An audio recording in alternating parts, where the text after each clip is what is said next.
Okay, we are back, and as you can see, we've changed a little bit.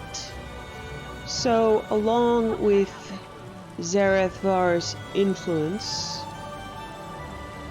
she's going full soul shriven, which is what the skin looks like. She's got magicka and Psijic gear and a nice blue staff, and her horse now looks like this. So, and also, his horse is ghostly. He's a necromancer. Well, it looks more like a deer. A reindeer, really. So, we're going with a ghostly and soul-shriven theme. And also, I forgot, I had this little kitten who looks like Jack, his cat. It's not Jack, but we both like cats. It goes with the whole deal. So, we're getting thematically on point here. So, I discovered a few awesome things that came with the last update when I was having my offline tantrum, but doesn't seem like a big deal, but horses can now swim. It was such a pain in the ass to go into deep water and then lose your horse and have to be slow and summon on the other side. They fixed that. Also, I noticed that you gain experience for things on your back bar, so we will be enacting her back bar and likely multi-classing with her today, and I'll explain that. Zerith-var now has a pointer over his head. I did do some crafting dailies, and I did the dailies for tribute, so now I am nearly level 20. So he's got a quest. I will ask him what it is and initiate that. Ah, Tamit. Cantor Crinzy sent us a letter. She wants to meet, though she avoids saying exactly why. You remember her, yes? The doggy Twilight Cantor. She is much like the moon singers of my day. Any idea why she wants to meet with us? I assume it concerns the Rajaska, the singers we faced that were turned into Dromathra by the power of dark songs. Better that than the Inquisitors, or that High Cantor. They see my very existence as some sort of heresy. Does she say where she wants to meet? Redford Trading Post, in northern Grotwood. If such a place was standing in my time, it went by another name. It could be the ruins of the Halls of Colossus, for all I know. Please lead the way. Let us make haste to see our Jareth auntie again. Alright, let's find Cantor Crinzy at Redford Trading Post in Grotwood. Redford Trading Post. I remember Grotwood from my travels as a young cub. The hot days in those jungles could make paste of our moon sugar stores. If anything has changed since my time, I hope it is the weather. Before we head out, I want to ask you something. My eyes see many things in shadow, Tamit. I can tell you what I see as I see it. How are you doing? I know everything's different than you remember. This second era, as you have called it, is a tumultuous time. Conflict finds purchase in every corner of Nirni, and even planes beyond. It is strange to see what is still remembered, what is new, and what has been forgotten. Sounds like you might be homesick for the elsewhere of your time. Some part of me always will be.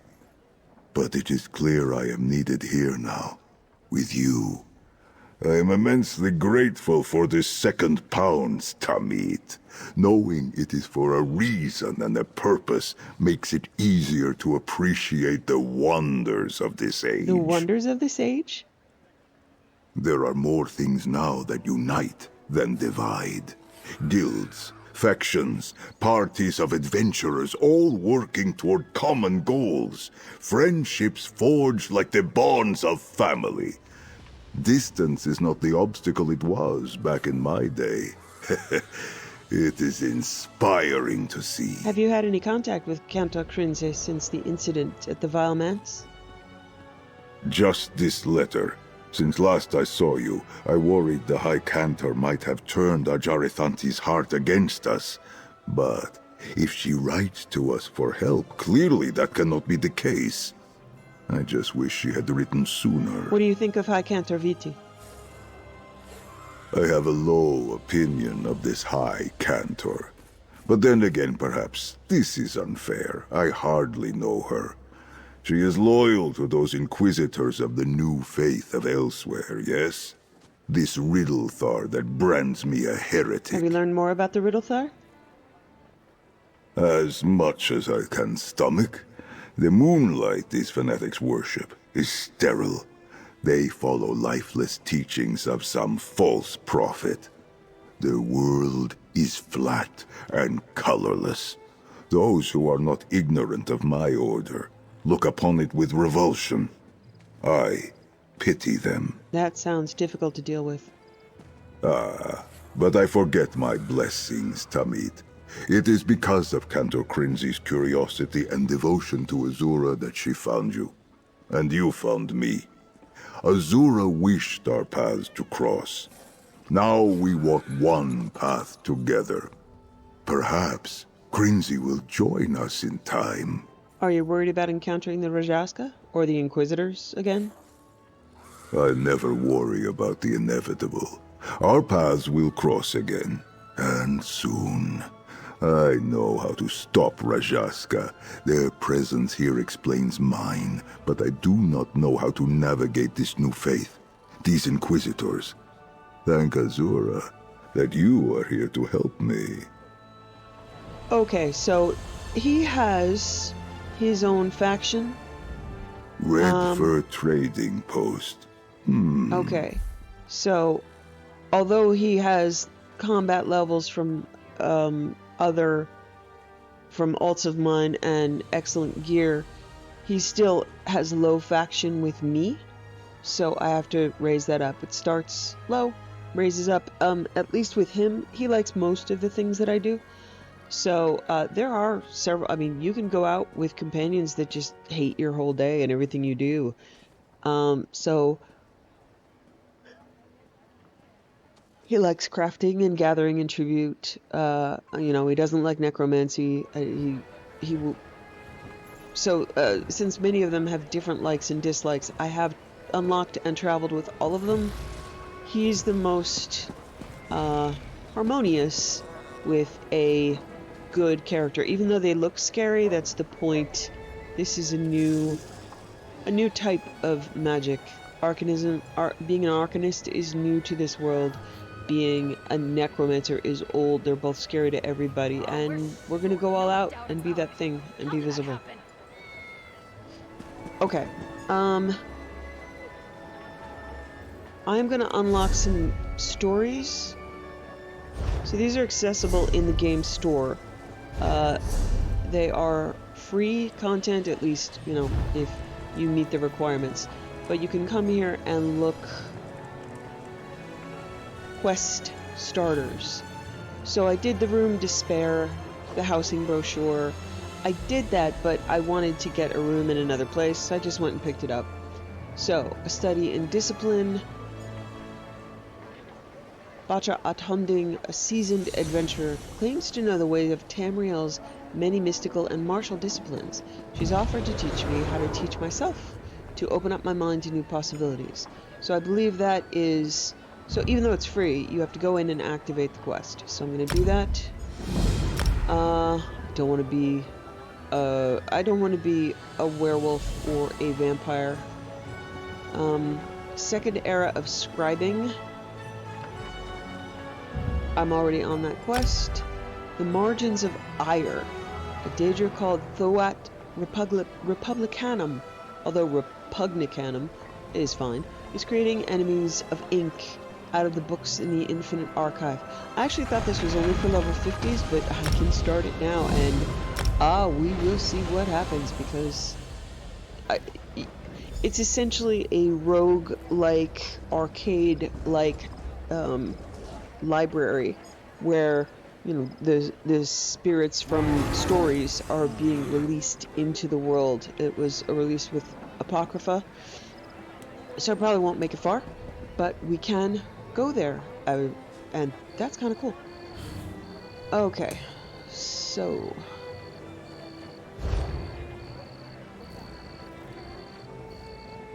those are now my quest journals. So we're already on scribing. We just picked up the companion. So miscellaneous, studied in discipline. So I will walk you through the updates. I was there for multi-classing, and I kind of burned myself out in learning everything with everyone. But essentially, I have quite a few things unlocked. My other 15 characters, my other 14 characters, already did the majority of the legwork to unlock many classes. So what that means is essentially you can play everything now on one character. So we're gonna go unlock that, and I will show you how to do that with the character. So, I said before I wasn't really gonna mess with it, but they have now changed it. So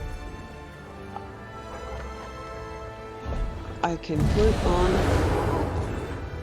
alright, put on my maple, no. Okay, there we go. So my number 1 is DPS, my number 2 bar is maple restoration. So now, I think, oops. I think it's tilde. Yes, tilde swaps things. So you see it swapped from bar 1 to bar 2. So we are going to be using that. What they did change is, usually I only use 1 bar. It's a pain for me to swap. That's something that much more agile raiders and high-level guys do. It just kind of makes me nuts. So right now, my skills are based on destruction staff. Once we unlock a different class, I will be able to use different abilities. I'm still low. Oh, that's right. I have to go to somewhere else. Okay.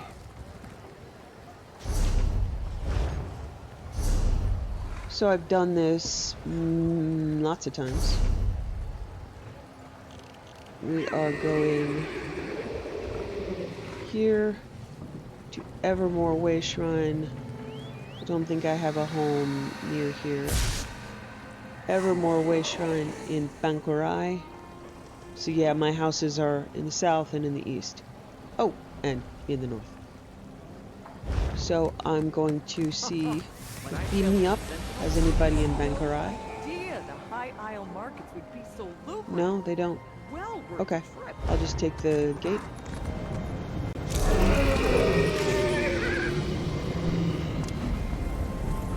Okay, so I have this slot open. The Way Shrine.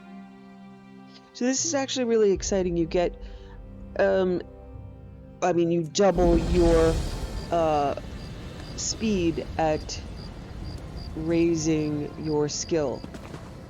So what happened with my sorcerer is I kept running through the infinite archive. You have to be on your absolute best, and so raising lower crappy skills would just, you know, more likely than not get me killed. So as she ran around the world, she tried to raise lower crappy skills, but it's hard to go from being hugely successful to, wow, I suck, this is no fun.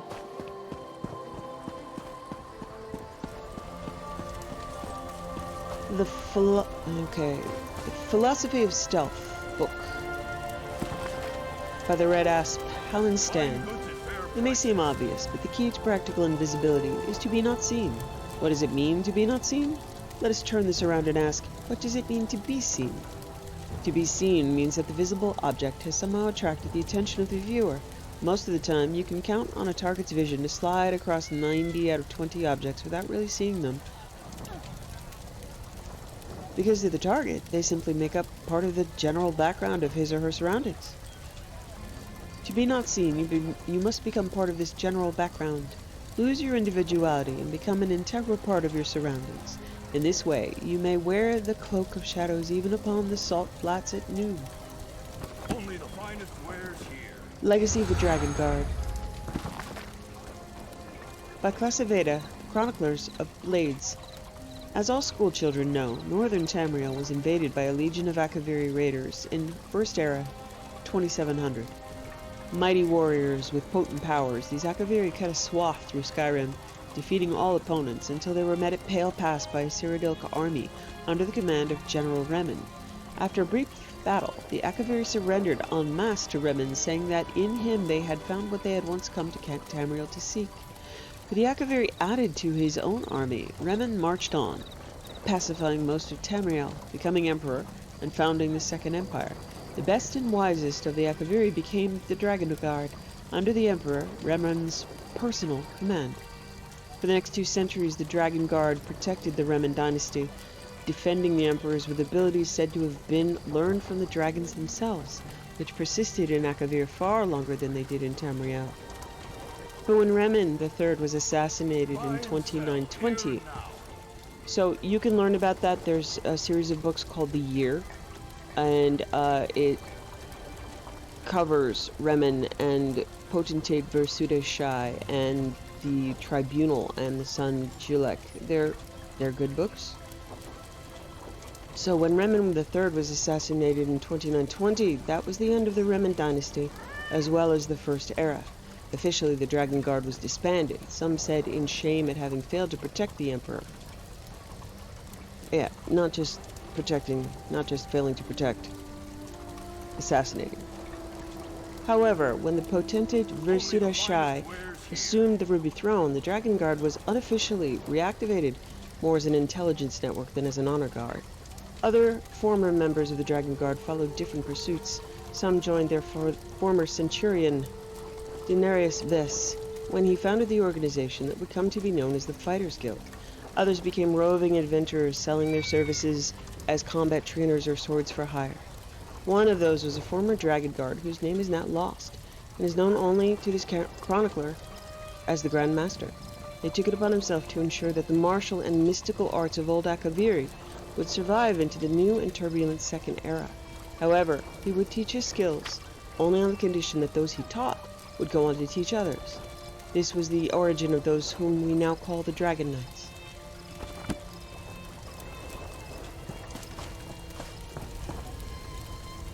Your reputation precedes you. You have accomplished a great deal on your adventures. Now, perhaps, you wish to take the next step. The next step? In your travels, you have honed your skills. But a wealth of magical and martial disciplines exist across Tamriel. I have walked many paths, learned many things. You want to teach me? I will show you how to teach yourself. How to open yourself up to the ways of the Ardent Flame, the learnings of the Grave Lords, how to wield curative rune forms or grasp the balance of the green. All these, and more, are possible in time. I'm interested. Tell me more. Like the ways of the Unsay, the Sword Saints of old, each discipline requires focus, drive, will. Those who choose to perfect these styles are among the greatest adventurers in the world. Who knows? Perhaps one day you may master them all. I'm ready to get started. Very well. Before you begin your tutelage, what disciplines would you like to discuss? There are many to choose from. The study of the high arcane, the duality of light and dark, perhaps, or the powers of the natural world. So, my main class is already High Arcane, so that's Magic Caster and, more dark, and I'm hoping Powers of the Natural World will be healing, but I'm going to look at Light and Dark, so what I want to add to my spec right now, I'm going to have plenty of DPS, but I'm going to want to add some healing. Even though Arcanist, every class can be a tank or a thief or a a tank, a DPS, or a healer. It just depends on how you customize your gear So the only issue that's a problem that when you swap your spec, you probably need to also swap your gear. So that's where it becomes weird in carrying around many different sets of gear. Since I'm only going to be doing solo content and I've got a ridiculous number of champion points, I'm not going to be at risk. But what I am going to do is choose, the more that I use these skills, the more that they're available to other characters of mine. I think one of the best specs, and I have it on my sorcerer, is Sorcerer Main with pets. I'm probably going to do that here. Even though I said I wouldn't. It's just insanely overpowered. Nightblade DPS and Templar healing. So we'll jump around and do different things. I'm not going to have enough skill points to buy much, but it's very cool that I would be able to unlock a few things and put them on back bars. I'm interested in the powers of the... Oh, duality of light and dark. See if that's healing. The void calls, the end of all things, while the light of hope casts back the darkness. Two sides of the same coin. Would you like to know about the Shadow Walkers known as Nightblades? Or the Light Bearers called Templars? Templars make insanely good healers, so I'm going to go with Templars for now. Warriors of Stendarr's light.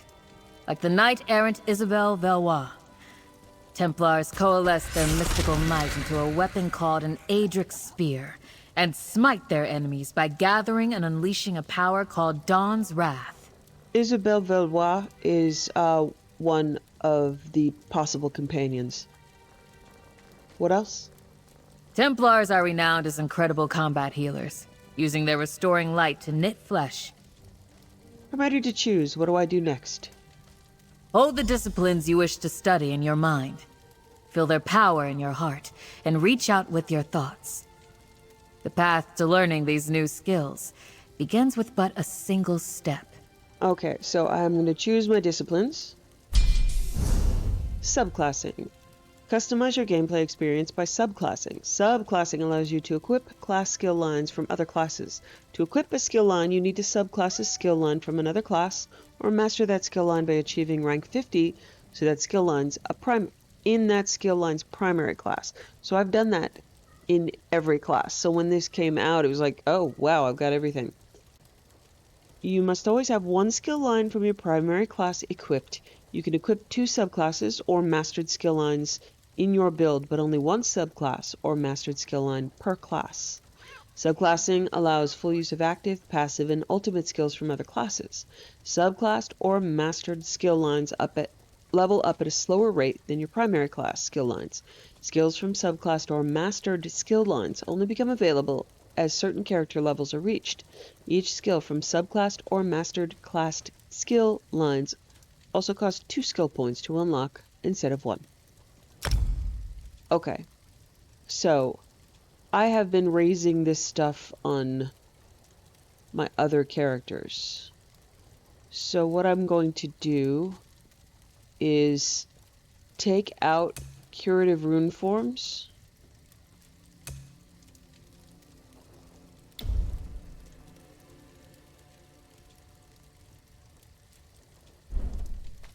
Okay, so I want to look at Templar.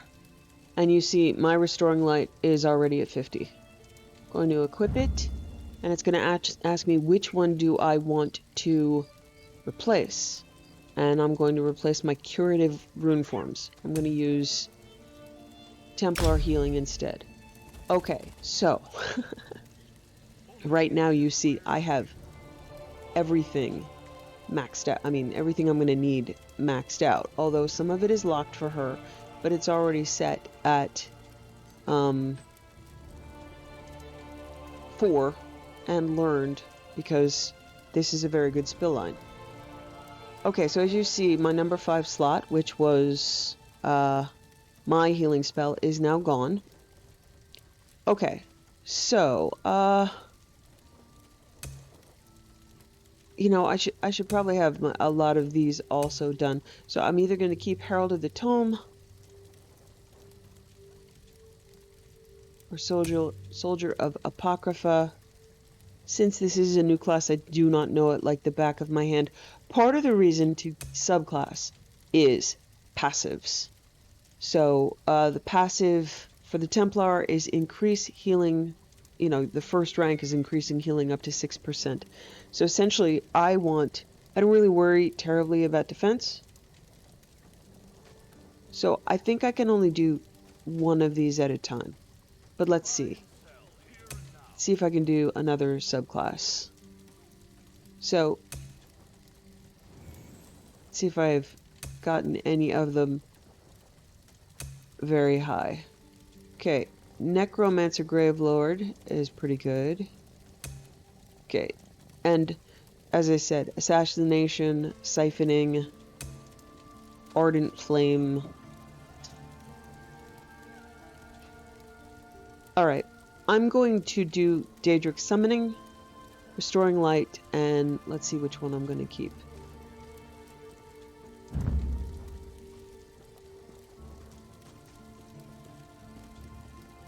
Okay, so I'm going to replace Soldier of Apocrypha with Daedric Summoning. So now I have... Okay, this is good. Alright, I do not... When I subclass, it's going to give me back some of my skill points. But right now, I'm not going to be able to use a lot, but the two things that I need the most. So I'm going to want to go for summon familiars. The pets are insanely overpowerful. They're ugly and they're loud, but I mean, to be fair, to teach the best that I know, this would be it. Okay, so the passives in Restoring Light are amazing. I'm going to do Daedric Summoning and raise it up. One of the other ones that is really good, that was maxed out, was the Nightblade skills, because that gives a huge amount of critical damage. But right now we're going to go with this and confirm. Okay, when you unequip any skill lines, you'll be refunded for any skill points spent in those lines. Progress in those skill lines will be retained. However, when you re-equip those skill lines in the future, you'll have to reallocate the skill points. Are you sure you want to commit your points? Yes. I believe I read somewhere that they've made this much easier to do. It used to be such an insane pain in the ass because you had to go to a temple and redo everything from the beginning. And it cost a lot of money. Okay, so I'm going to do front bar and back bar. Now, Restoring Light is excellent to pair with my healing staff. So, I believe that's the end of that quest. Alright. So we'll spend a minute here respecking. Okay, main weapon, Destruction Staff. That's right here, I'm keeping it. Main class, skill, Herald of the Tome, right there, I'm keeping it. Okay, Restoring Light is going to replace my healing spell. And right now, I'm going to be, healing me and nearby allies. This is the best one. Morph it up. You heal a single ally outside the ability's radius. Healed allies gain minor expedition and reduce the cost. Okay, I don't need... Okay. I don't really necessarily need either of those because I don't have a huge amount of followers. Okay. So that is going to stay here. Okay, Daedric Summoning is really my favorite line. So, one of the weird things about Daedric Summoning is you always have to have it on both bars. If you switch your bars, your pet will be dismissed. So we're going to go for Unstable Familiar.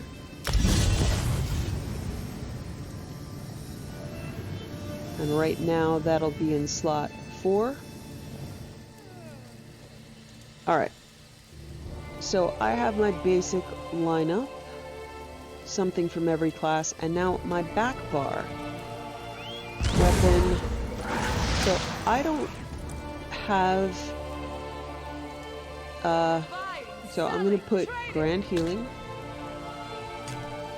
And I'm going to load up my back bar with some things that I'm not using otherwise. I'm going to have to remember to put my pet in that.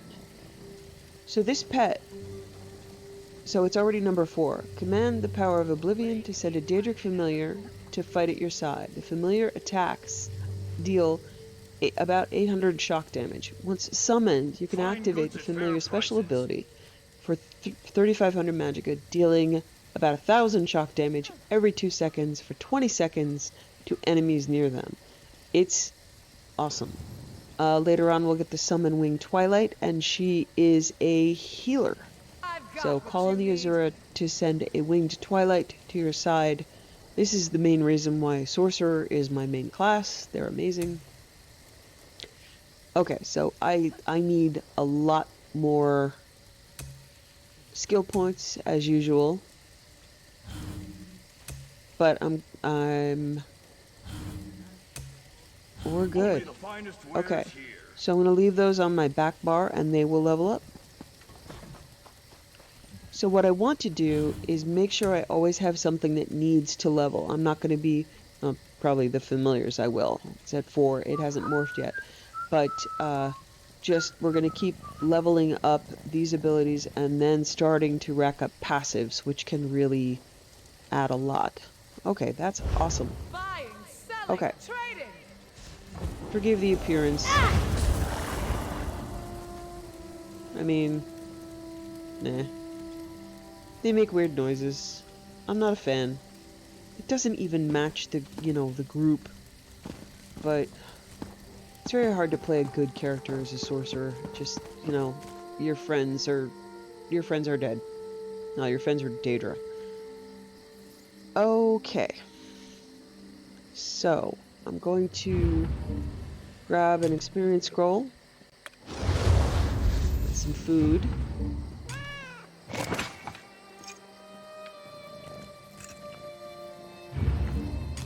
Alright, I'm gonna go play my advancement of the tribute. So these are still all against NPCs. The whole tribute quest line will be against NPCs. The tournament begins. Tales of Tribute Tournament begins now. If I succeed in defeating all of my opponents, I'll advance to the second round. So I need to go to Wayrest. We rush!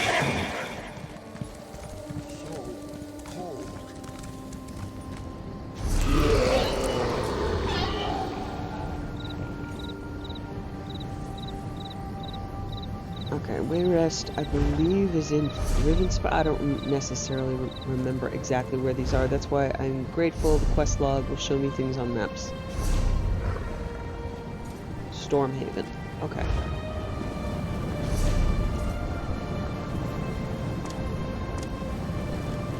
Alright, I have a house right here, so we're gonna go to that.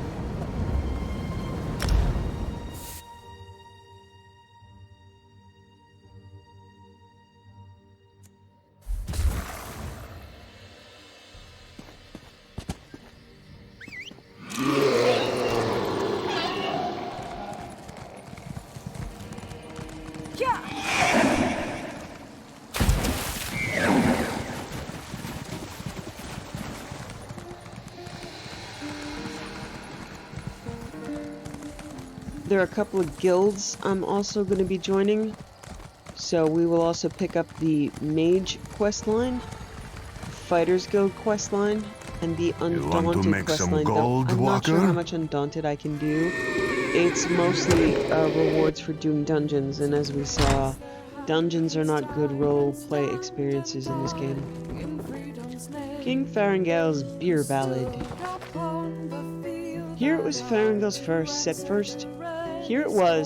first set foot on High Rock, claimed this land for Gardner House, and built Farengal Dock. Sent his ship both far and wide to trade in distant lands, cleared the woods for a Wayrest town above Stormhaven's sands. First Wayrest king and father of the Breton noble peers, High Rock Bretons raise this toast for Farengal 4 beers. Okay, Bretons are bad at... Well, they're drunk. If it isn't the Gonfalon Gni, marvelous. Well. Razamod's proxy, like swamp gas, rises to the top. I must admit some surprise. I never thought you'd make it past Daggerfall, but so much the better. I always revel in destroying new opponents. My strategies are flawless. I guess we'll see about that. Ooh, so stoic. It's the stoic ones who always weep the loudest. Last chance to weasel out of this. No one will think any less of you. It's impossible to think any less of you. I am mesmerized by this man's beard. That's amazing. I think that's new. Yeah, they've definitely upgraded clothes and faces and beards. Look at that. Wow. You could catch fish in that. Let's play.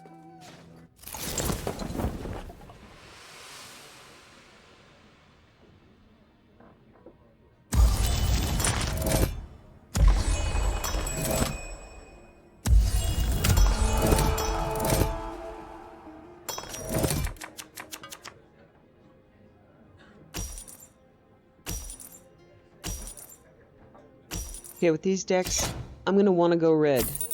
And I'm so glad they took blue. That's awesome.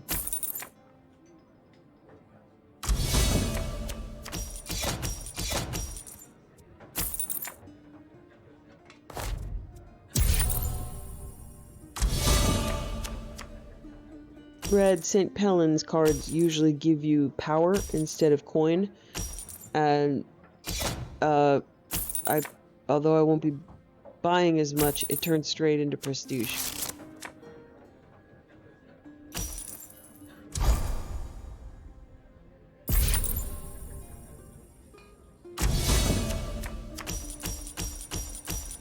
Okay, although it's counterintuitive, I actually favor destroying cards because I want to get rid of the crap, little crap that takes the place of a better card later on. So I spend a lot of the beginning game destroying or converting cards.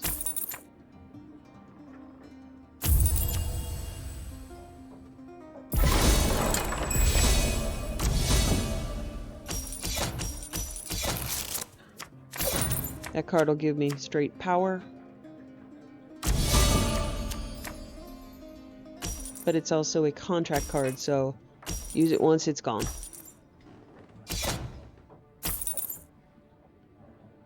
So yeah, part of the learning curve is learning to just know what a card does on sight.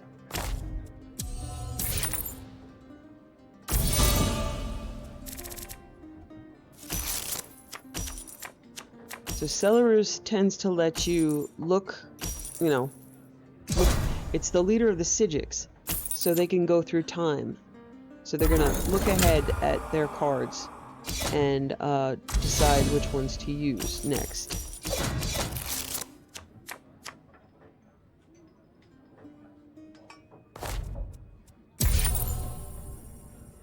Red Eagle allows you to pay power to draw a card, but it has a lot of cards that destroy other cards, which can be very helpful.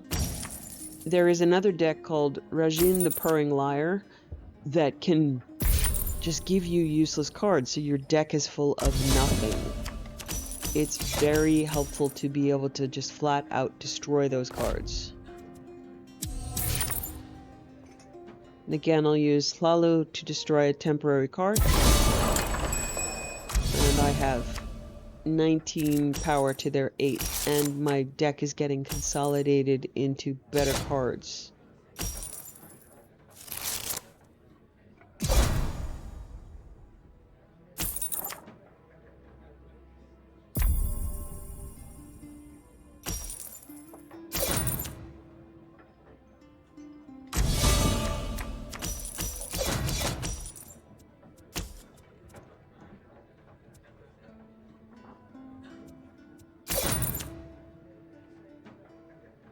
Okay.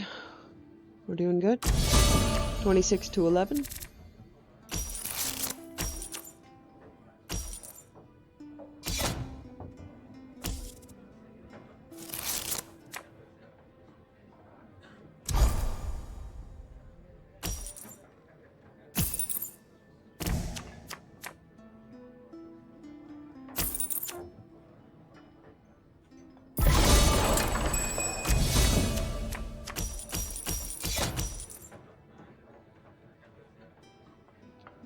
Okay, they've got 2 patrons that favor them and 2 that don't. But part of the thing about Celarus and St. Pellin is you have to have agents in your cooldown pile. And I don't. And neither do they. So we can't actually, they can't do the sweep. It's much harder to win a patron victory, because this one is just pay power, this one is destroy a card, but this one is destroy another player's agent. If I don't have an agent up, they can't use it. This is also buy an agent from your own pile and bring it back to the top of your pile. If I don't have those, I can't do it. So I have to keep watch on patrons, but they can't actually do this until or unless I put an agent out.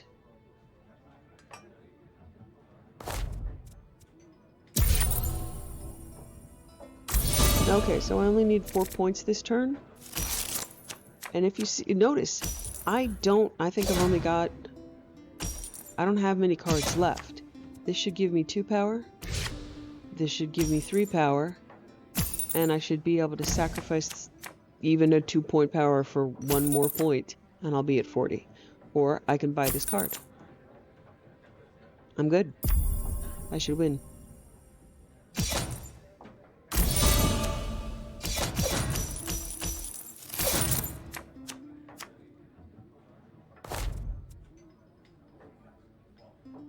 Okay, it's very unlikely they're going to get 19 points this turn.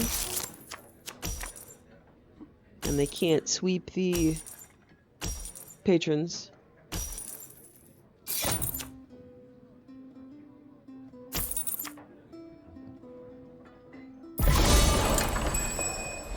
And I win. I love this guy's reaction.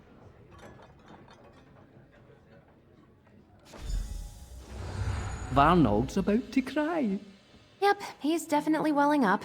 Here comes the waterfall. Fascinating. I had not thought a clash between those decks would play out quite that way. Oh, Zerith-var talked over it, but he goes, "Shut up! Just shut up!" And I say that now. It's now a thing in my brain. Okay, so I should be able to go back to the guild hall. Yes, return to Gonfalon Bay Gaming Hall.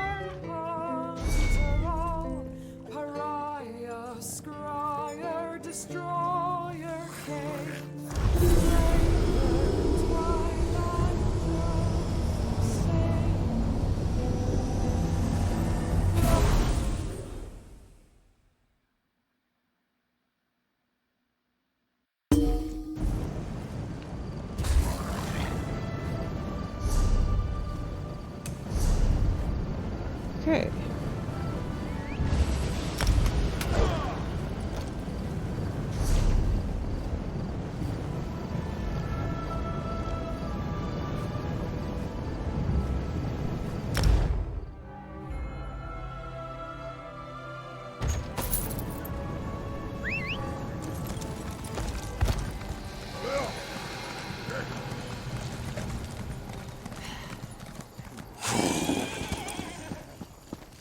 Oops, I'm going to the crafting area by pure habit. My dockhands are watching for your cargo, Lady Arabelle. They know it's precious. There was a storm off the coast. Perhaps it delayed the ships. Forgive me if I do the job you hired me. Another reason to have, you know, sorcerer under your belt and on your bar is essentially these guys are, I mean, healers and tanks. How many times have I told you not to dance behind or on the bar? How many times? This is a victory dance, Skellic. For victorious feet, there are no rules. Isn't that the truth? Hey, our friend is back. Come, join us. Poor Vernon. After losing to you, he could barely bring himself to shuffle his cards. He blubbered the whole time. It was like playing a toddler.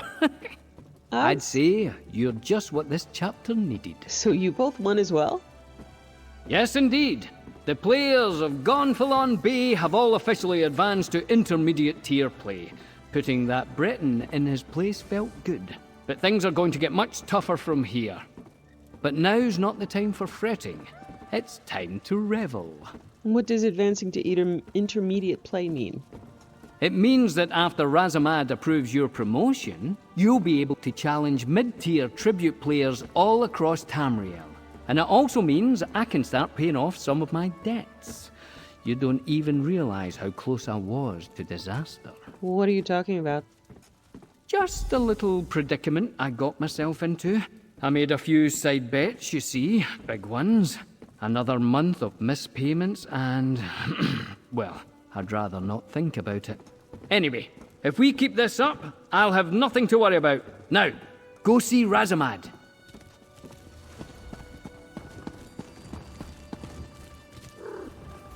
Ah! Another victorious player returns home. Truly, I could hear Varnold weeping from all the way across the Abyssion.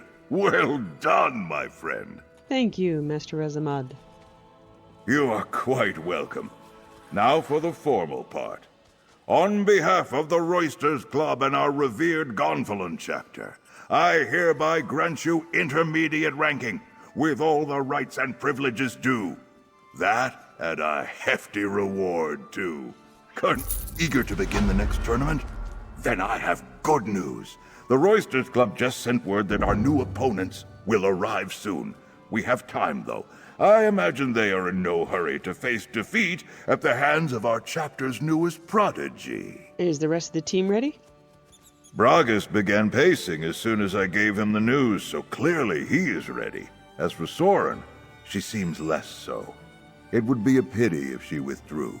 Advancing without her help, I do not want to say it is impossible, but it is very unlikely. She all right? I hope so. A letter addressed to her arrived yesterday. She seemed deeply troubled after reading it. I offered an ear to listen, but she insisted she would be fine, and left. Now, I'm not so sure. Soren clearly likes you. Would you speak to her? Sure, I'll go talk to Soren now. The three of you represent the Gonfalon chapter's best hopes for a title. I would hate for Soren to miss her chance. She's worked so hard to reach this point. I did not see where she went, but someone in the hall might know. Do you have any idea what could have caused this? If Braga started acting peculiar, I would have 100 theories. But Soren shines brighter than the sun over the Alakir. She has no enemies to speak of, so far as I know. She did have some trouble in Elsewhere before coming to High Isle, though. What kind of trouble? Soren rarely speaks about her past. When I try to learn more, she becomes evasive, nervous. I do not wish to pry, but we all adore her and would try to ease her burdens if given the chance. I only know that the trouble had to do with skooma. Do you think there's a connection between this letter and her past and Elsewhere? Were I a betting man, I would say yes. But we cannot help her if we do not know for sure. Find her, speak with her. I only hope she speaks more candidly with you than she does with me. Okay. So we're gonna leave that... So just statistically speaking, what are the odds that we have to play the Mournhold chapter next? They're low, right? How's this for odds? There is a 100% chance that if you ask me again, I'm gonna break your legs. Okay, so we will come back to that.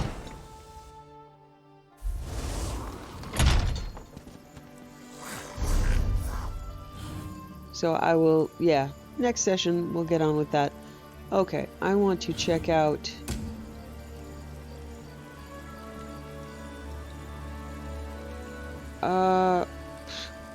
Quest is still saying subclass a new skill line. Alright, Infinite Archive. Alright, we're gonna do this just for fun. We're probably gonna die horribly very quickly. I'm still running this every day in the hopes of getting the Hermaeus Mora deck, but my hopes of doing it are very low. But let's go do it at least once. Okay. I should find... Alright. So, we're going to go to the archive in Apocrypha. Might need to run out there. But after we discover it, it is a port point on its own. Can port directly to it.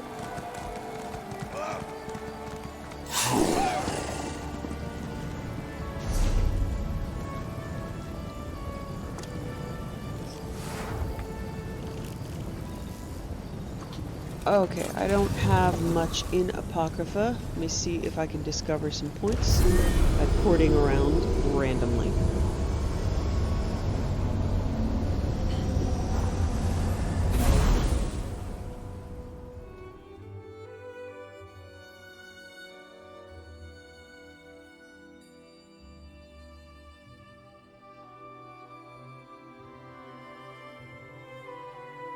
So, as far as I know, you can just keep going and going and going. Okay.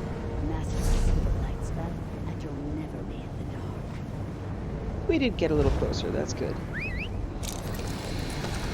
So this is one of the latest expansions. So I haven't completed this storyline because I was very busy trying to get a deck. Yeah! So when I say these decks are tedious, there are like 5 fragments to a deck. Another one. And so like the Druid King deck excuse me. The Druid King deck requires things like just going to some of the random encounters or even like world bosses and hoping the thing drops. This is oh wait, there was a shard. There was a shard. Is it inside the tree? Where are you? Okay, there's a shard. And this is the same thing. I'm killing stuff over and over in the Infinite Archive, hoping to get it randomly as a drop. Oh my god. Oh. My mount is so fast, it's hard to control. And this thing will only drop if I kill the boss, which means I have to kill like 3 or 4 mini-bosses, and then for each mini-boss there's several trash heaps to clear. So it can take, you know, half an hour to even work your way to get to the boss. And then it doesn't drop, and then it doesn't drop, and then it doesn't drop. There are mini games that it could also drop from, but I suck at them. Some I've never even completed properly once. Okay. Okay. So it is very frustrating.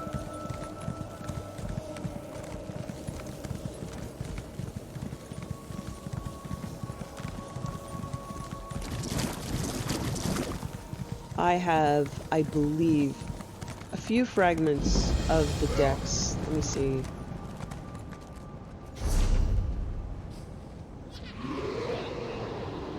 Collections. Fragments. So I don't have any fragments for the decks I already have because I use them and consume them. So I only need one more fragment for Almalexia, but I don't like Almalexia's deck. I would need to finish the quest, Liara's Headache and Apocrypha. Not going for that. I have 3 from Hermaeus Mora, and it says, found occasionally by exploring the multi-dimensional dungeon that is Infinite Archive. Purchased from Filer Tesura, found occasionally by exploring the multi-dimensional dungeon. So, I have 2 more that are found occasionally. and 2 that I actually found. It's incredibly frustrating. Okay, we go north from here.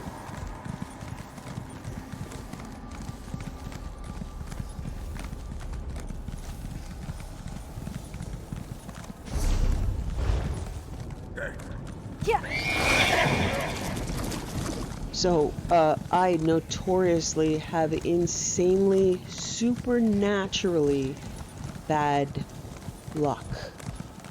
And I double down on, like, trying to defy it, and then it always kicks my ass. I ended up leaving World of Warcraft because I tried to get one mount maybe 25 times a day for years. And I'm not kidding. I am that stubborn. And there was a point where I logged in one day and I said, I'm going to give this one more year. I'm going to do this expansion. And if I don't get it, then I'm out. And I tried every day. We're supposed to, was it down? Yeah, it's over here. Every day for years, nothing. It was the Shah of Anger, by the way. It's a massive world boss that I soloed and did myself, and oh my god. Never got it. Made me angry. My poor babies that I worked so hard on have been abandoned. Here is the Infinite Archive. So she's little. We're probably not going to last very long. I don't know how easy they're going to go on me. With my sorcerer, it's a shit show from the jump. It's very painful.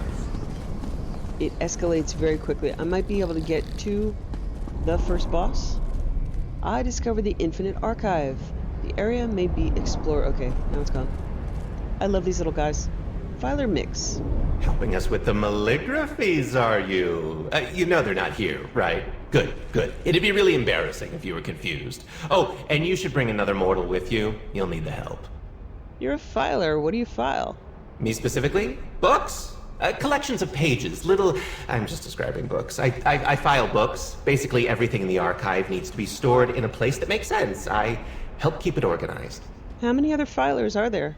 Here or in Apocrypha? How many mortal adventurers are there where you're from?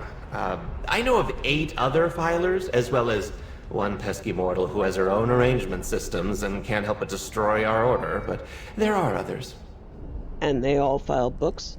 Mostly, though Filer Tezzers over there claims that she files valuables. She wants to be like your mortal merchants. It's useful, I suppose, but she refuses to let the rest of us organize any of the objects she claims. I love the filers. I like talking to them. They're cute.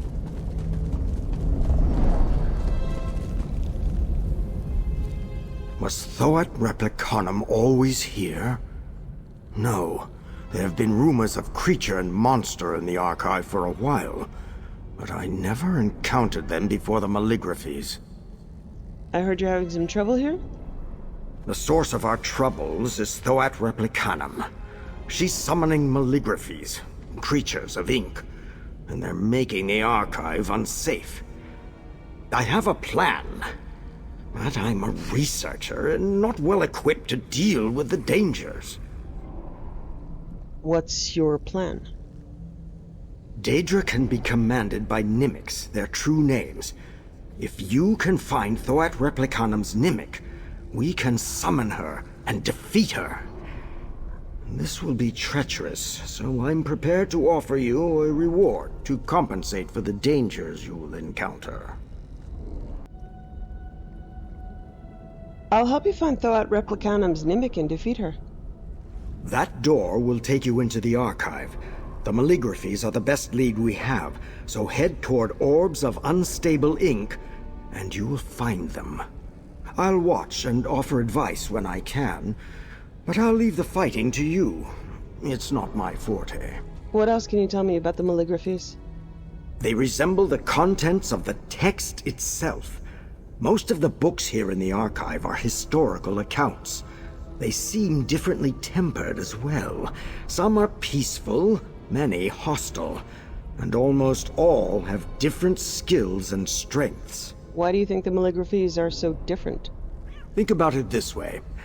A book can discuss a king as a vicious conqueror or a benevolent philanthropist. Both of these descriptions could be true, but a text must choose one. As for the differences in strengths, not all authors are equally skilled. How do you know which malligraphies are hostile? I can usually tell after they attack. Most of the malligraphies will fight you, but that doesn't mean that all of them will. Just keep an eye out for any that behave violently. Fighting book characters doesn't seem that hard. Then you underestimate the power of the written word. Remember that these characters, as you called them, aren't in their books anymore. A sword made out of ink is still a sword. I have the scars to prove it. How will following the malligraphies reveal Thoat Replicanum? I keep wanting to say Republicanum. Replicanum's mimic. It all comes back to ink. The malligraphies are made out of the book, and I've seen Thoat Replicanum scribbled across the margins of many pages here. I'm practiced enough at research to know when I'm on the cusp of discovery. How will finding the Nimic help you summon Thoat Replicanum? The Nimic is a Daedra's true name. If we hold the Nimic, we'll be able to control her to some capacity. I'm not powerful enough to banish her from the Archive outright, but I think I have enough magic to summon her. What is this place? The Infinite Archive holds written records of events that were, or that could be. There were others who called this place home, but they're dead to the Archive. I didn't think that was possible. The Infinite challenges many of my assumptions. What do you mean, dead to the Archive? Threads of fate bind everything in the Archive to the Index. If the threads break, the item is returned to safety. This protects the tomes, but it is helpful should an accident-prone researcher bury his nose in a book and walk off a cliff. And now it appears some of the inhabitants of the Archive no longer have the protection of the threads. I have no idea why that is so, and it disconcerts me. I would be lost if I was no longer bound to the Index. What's the Index? That giant orb. Since it's tied to everything in the Archive, we use it to locate books throughout the infinite expanses. This place would be a headache to navigate without it. There were others here? You'll see evidence of them as you travel. I know of a few who aren't dead to the Archive, but I'm not sure if they encountered the malligraphies yet. I'll do my best to steer you toward them when I can. They could help you.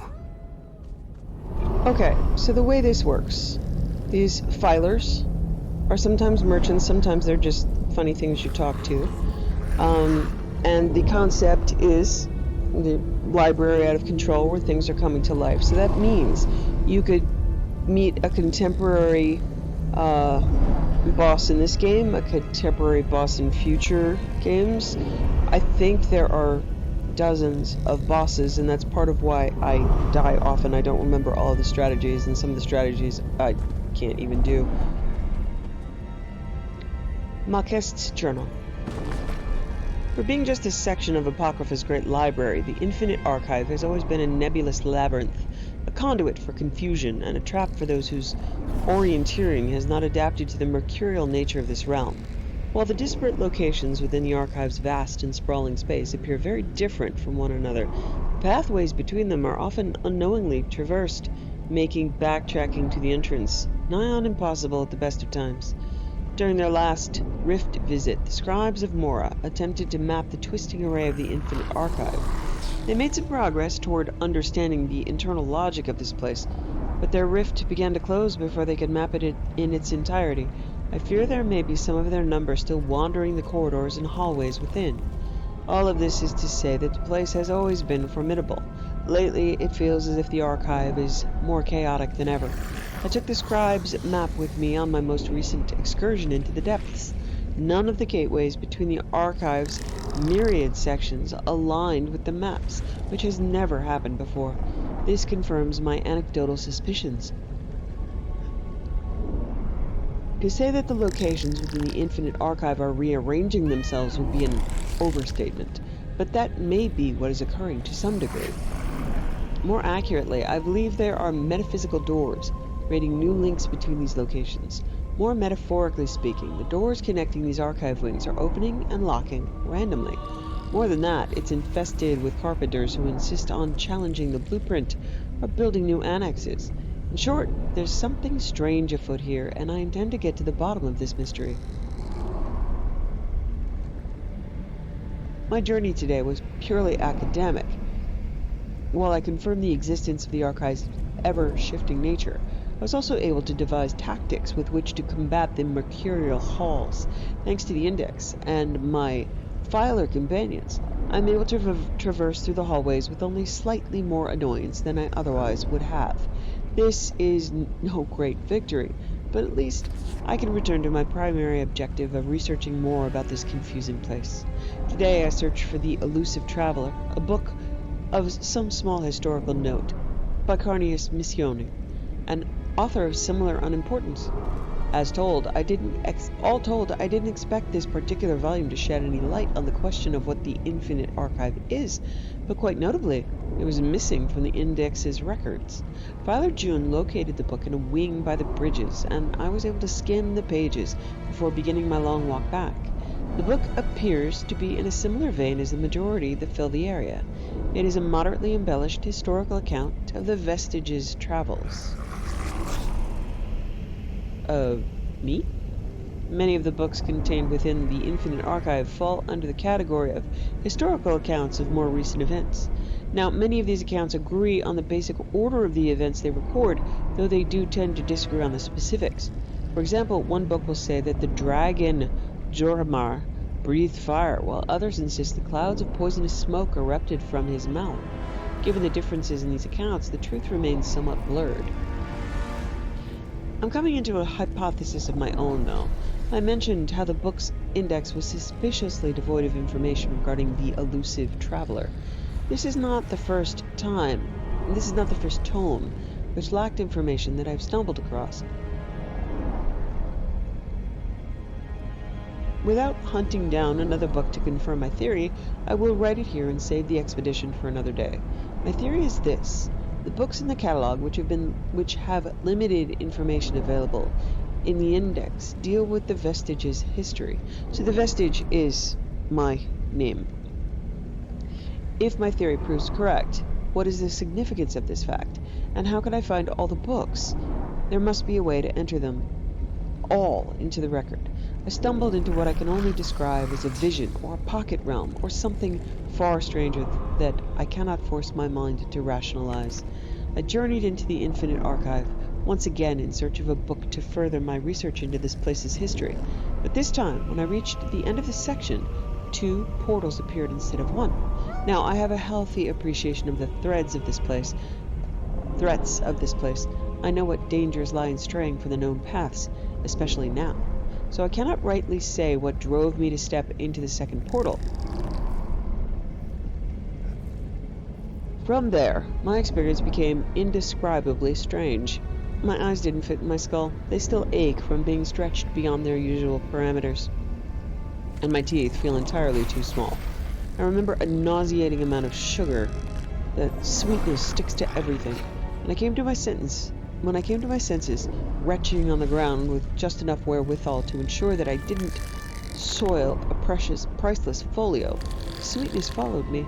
It's still here, like a sort of honey toffee clinging to the back of my mouth. My legs and arms ache as well, as if I'd run a great distance, but I was back on the same platform from which I'd left. I will turn to bed after finishing the account. Maybe whatever I experienced will make more sense after a long rest. Okay, so to straighten that out, he says there may be other people in the archive that were lost. The librarians that tried to map it. He said they were from Mora, so like servants of Hermaeus Mora. They're still in there. Those are the quest givers that are in here in their own special rooms. Now you can only access those by getting that second gate. So after every stage there will be one normal gate, and there's a small random chance to get a second gate. I mean small, probably one, at least for me. Other people have said that they came through and like cleared it and got everything immediately, but I cannot even describe how persistent my bad luck is. And weirdly, my husband has persistently good luck. This happened before we met each other, so we didn't do it to each other unless we made an agreement in the past life. But it's uncanny. So here's a quest giver. What's the point in being a spectre if I can't make those who killed me suffer? You're a warrior like me. I assume you know something about how annoying it is to lose. I didn't even make a mistake. Those monsters just killed me. Well, I'm not going to lie in my proverbial grave and let them get away with it. Tell me how I can help. You could start by making those fabled malligraphies wish they'd never crawled out of their books. I'd kill them myself, but the Index won't let me enter the archival wings. Knowing that there are fabled out there makes me want to punch a wall. Why do you want to kill the fabled? Because I would still be alive if it weren't for them. They severed my threads of fate, all my hard work, erased. But you can do what I can't. Make them pay for what they did to me, and I will pay you. Alright, I'll kill fabled for you. Stay on your guard in there, and don't underestimate anything. All the enemies you defeat will only lure you into a false sense of confidence. That's when they get you. What are the fabled?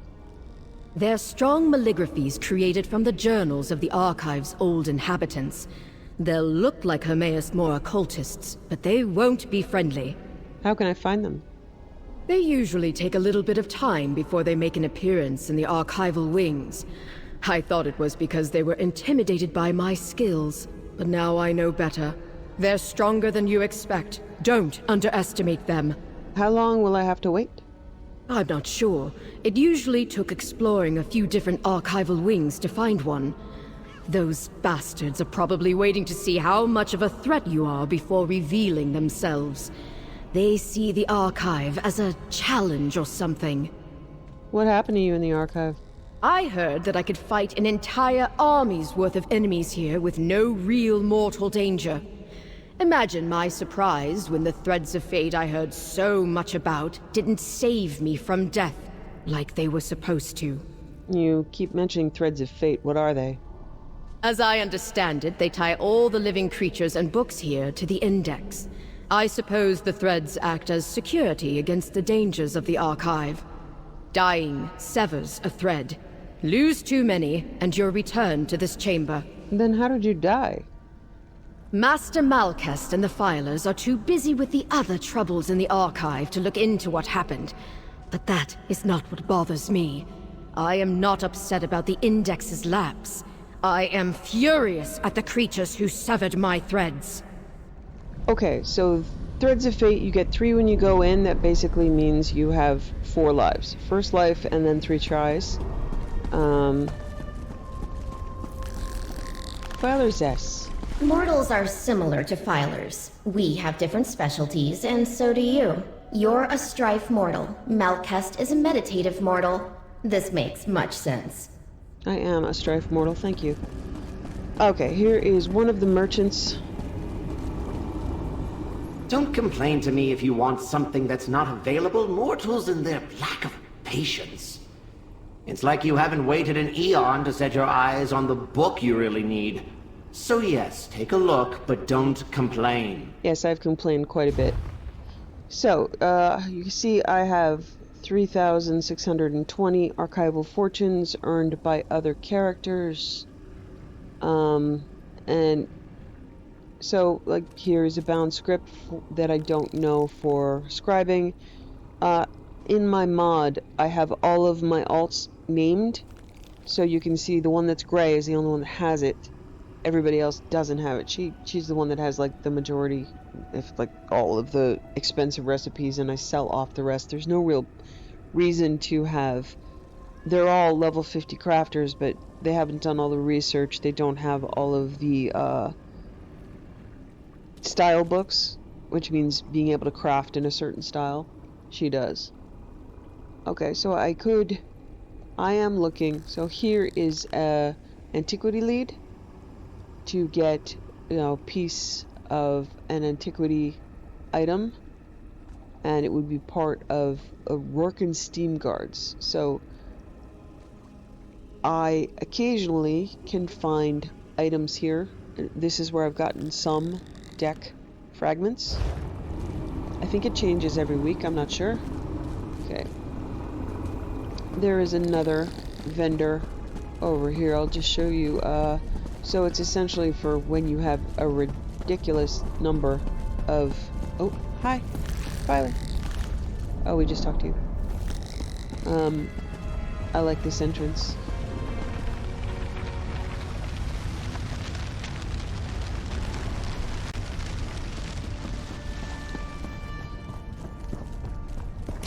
Ramp of books. So this is... These guys have items. I studied up. I prepared. I can do this. I can be a merchant! If you just indicate what you want, we can trade for it and all will be well. So nothing here is with cash. It's all with the archival fortunes. So these are gear pieces. I found all these. I get to decide where they get filed. The other filers want everything on shelves. No. These are my treasures. If I want them filed with you, I pick that. Do you want that? Can we exchange? Okay, and these are crafting materials. Style pages, things that you can use to craft. This is a skill style. Change the look of your destructive touch. So the upgrade for this, these are pretty expensive. So get a look at a verse. Verses are essentially buffs. You can buy them, you can save them. They come in drops also. You can put a scribing altar in your house with 30,000 marks, 30,000, which I don't have. I'm still saving all of these, all of my points in case, and some of these are achievement based anyway. I'm saving my points in case until I get that deck thing, because I don't want to spend my points and then come back and there's a deck piece for sale and it's gone before I get more points. Okay, so we talked to some of the filers. I'll be back later. I'm not going to read all of the books. So we have our first quest, and we go into the archive and we see how long we last. Oop. So you get random zones, random monsters. That corrupted ink blot, once you step into that circle, you will start the realm. So, start the run. I doubt they're going to take it easier on me. There's usually about 6. Oh, yeah, okay. About 6 of them.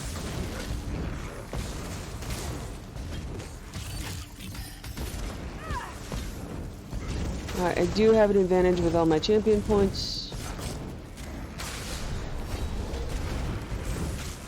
And Zerith-var. As I said at the beginning, you should bring a friend. So this is... I'm supposed to be with another player partner. But I come in here solo.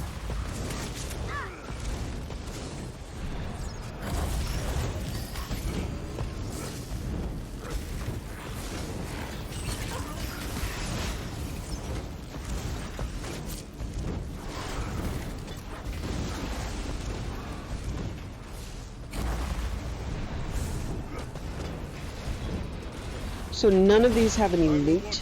It's all just earning experience and the currencies. And occasionally at bosses, there are some bind on pickup experience piece, gear pieces, which might be nice for me.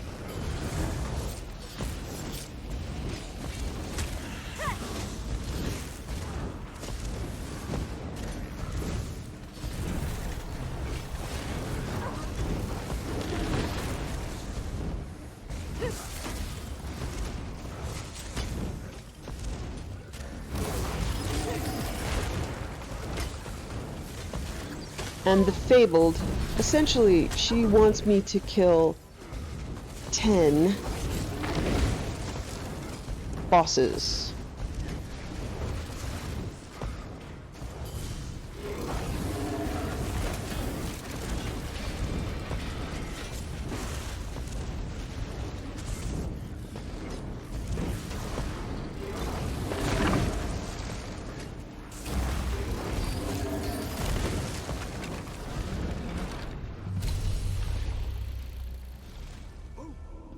Great Eye offers you verses. Their advantages that will last as long as your next fight. Verses will make a huge difference as you fight waves of maligraphies. Select a verse while I create a portal. Okay, so these are random buffs. Some of them last your whole run, some of them last to the next place. Augmented areas. Your area effects have their damage increased by 50%. There's usually one for magic and one for straight DPS. Okay, go to the next wing. So stage 1, 2, and 3, and then a solo boss. If I make it past the solo boss, that'd be a good run for me. I mean, being level 19 and all. Find your center.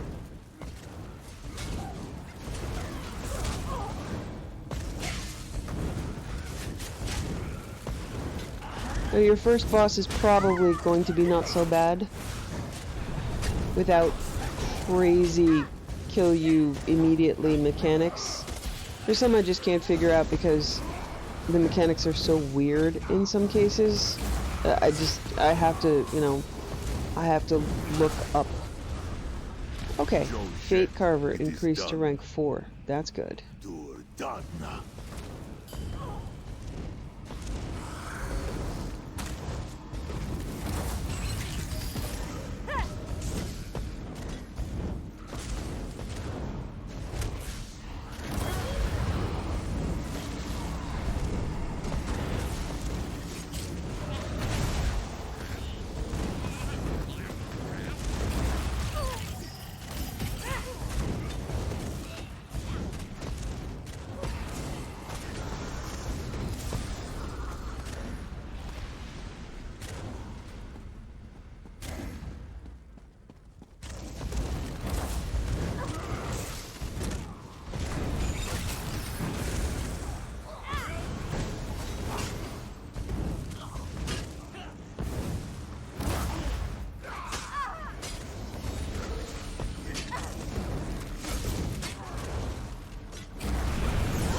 Okay.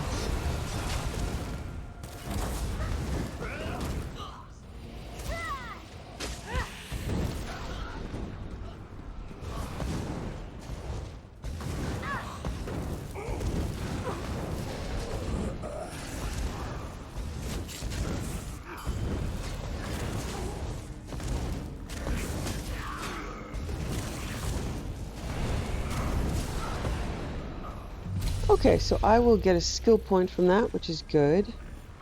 No more maligraphies? Excellent! I was concerned that Ooh, at 20 I get 3. Nice.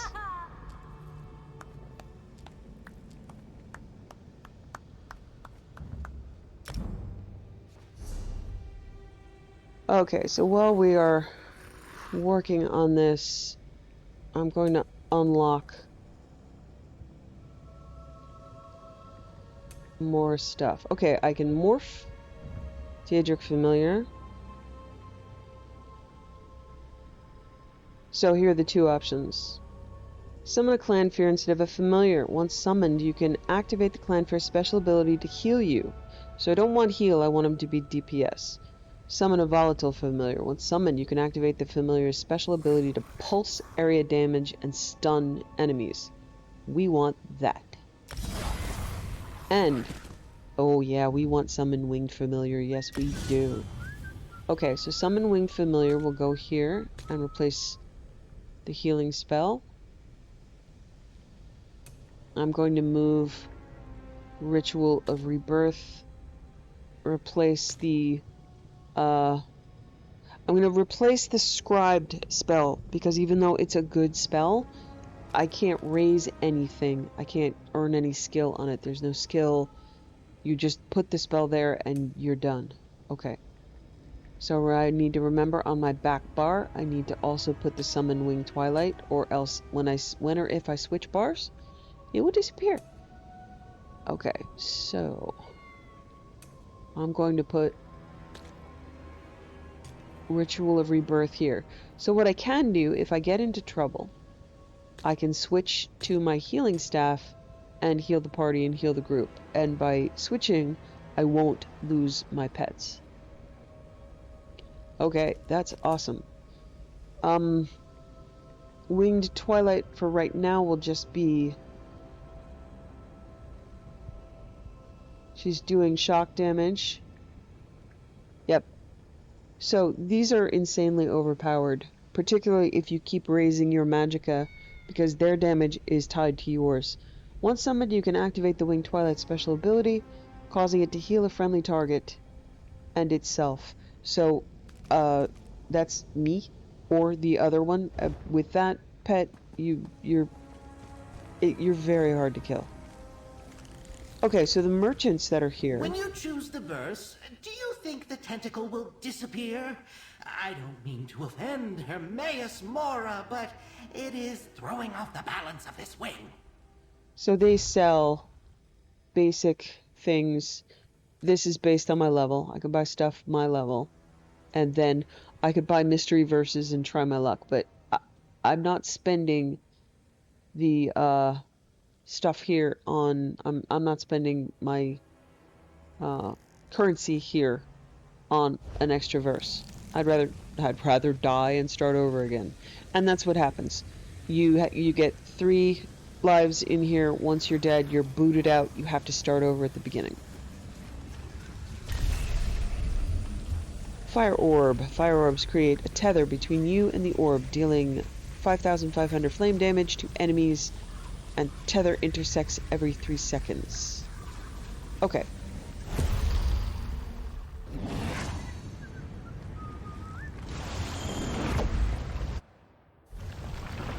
Okay, so here is the first small boss. Usually they're easy to kill. This malligraphy, I recognize it.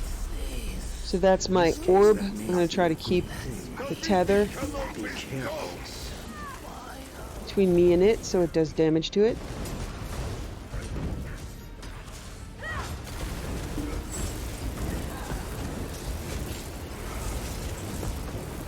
Now that notification is just a sale from the auction house. Some stuff up for sale.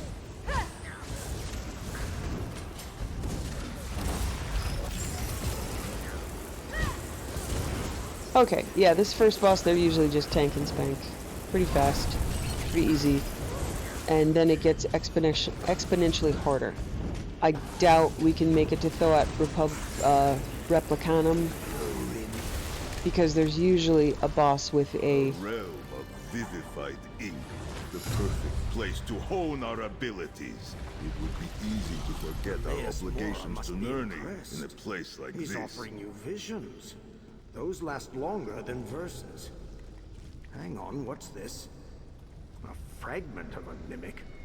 It couldn't drop the whole thing? Well, if this malligraphy had a piece, the others might too. Keep going. So you're going to get a fragment of the Nimic from here, and then occasionally some armor pieces. Let's see what I got. Okay, a hammer, some fortunes, a little bit of gold, nothing really great. Those are not the chests that I would be able to use to get the fragment of the deck. Okay, so you can re-roll these options again by spending the currency, but I'm not going to. Vicious poisons, buff up your poisons, or on armor buff, I'll take the armor. So that one will last me for the whole run.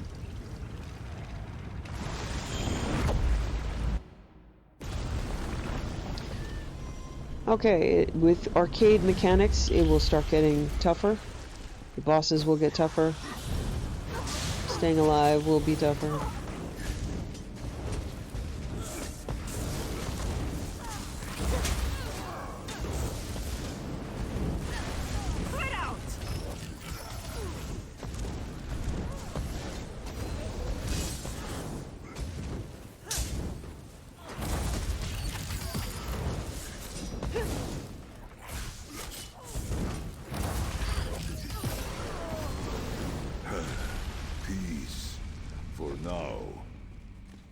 So the pets really don't do a huge amount of damage unless you there are sets for sorcerers and pets that can, I mean, my sorcerer's set of gear is a beautiful and terrifying thing.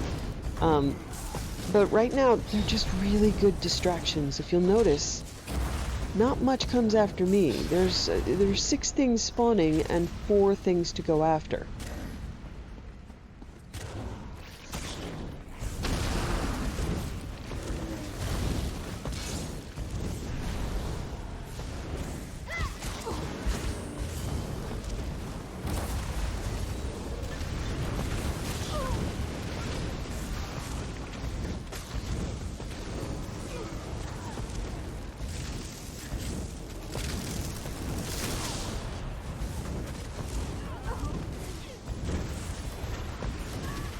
Now, it's much more helpful in here, obviously, to have area damage. I just don't really have much yet, so I gotta go do these guys one at a time.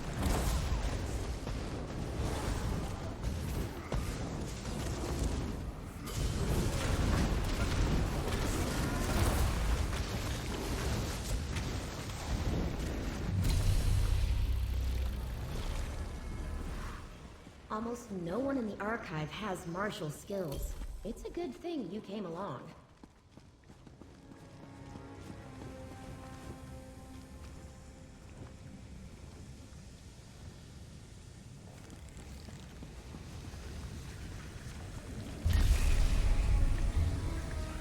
Okay, restorative elixirs, archival weaponry, increased damage done with your active weapon skill. So that's the thing. Increases for each weapon ability slotted. So I'm using a destruction staff. I'll take that. Okay, so if we ever had one of the random little doors, it would show up to the right, like a little green erratic arch. So far, no luck in random locations. This little portal would just take you back to the entrance if you ever wanted to leave and restock and come back.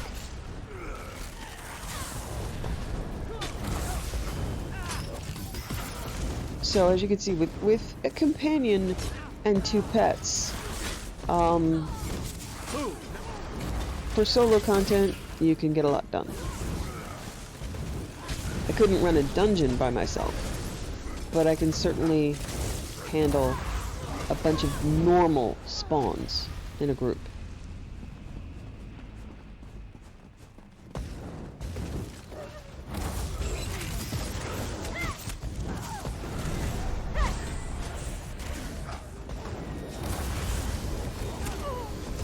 So Zerith-var is spec to heal. I can trigger my Winged Twilight's heal, and I can heal.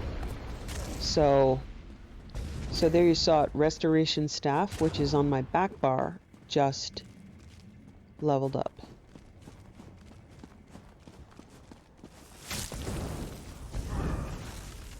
that is awesome.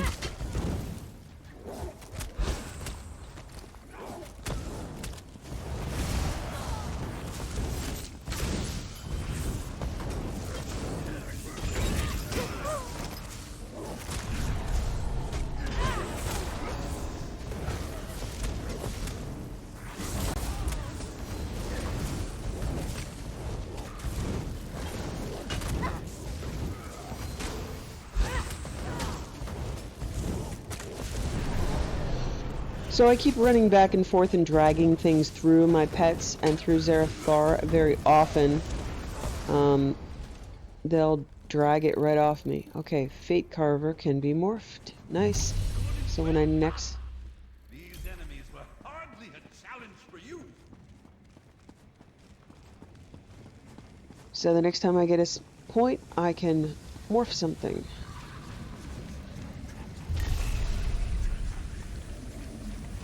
Okay, I don't use heavy attacks often. Magic of renewal, slain enemies leave behind an aura. When you or an ally step in that aura, magic will be restored to full. I'm too busy running around and screaming to ever notice that, but it's better than the attack thing. I use mostly light attacks. Essentially because, alright, yeah, wish me luck.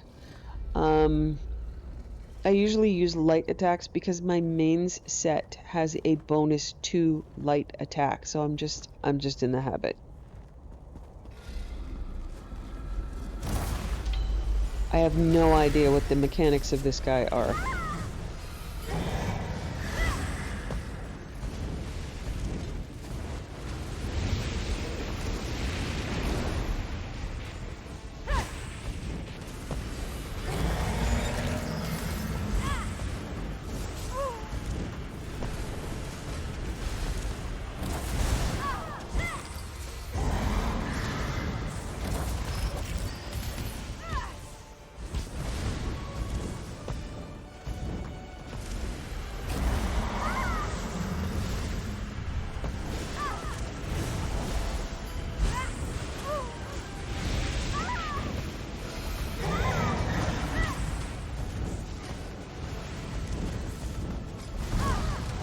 So I have to be careful. I can be thrown right off the side.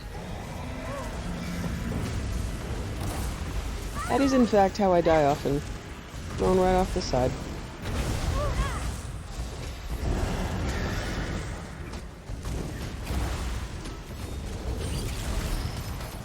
So knowing that, I'm going to run in close, and even though the tail can do damage, it's a permanent game over if you fall over the side.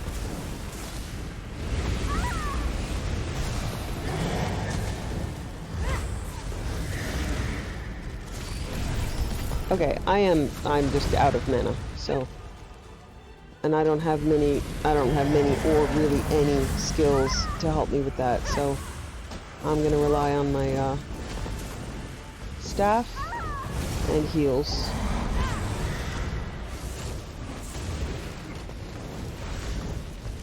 Hey! Oh my god, don't knock me over the edge.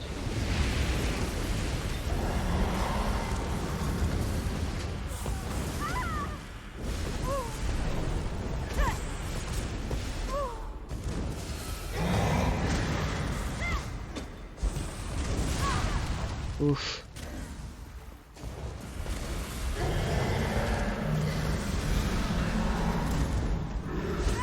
Okay.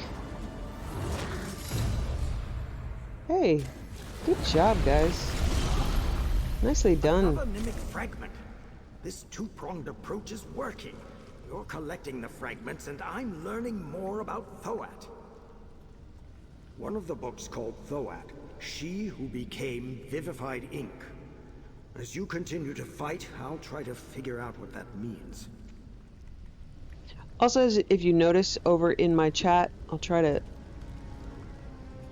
give you some contrast. It keeps saying rapport Zerith-var +1. Those add up. He clearly likes it here, as he said it's good to raise our skills. Now, if you had a follower who didn't like it here, you'd lose every time. Okay. So I got a bow.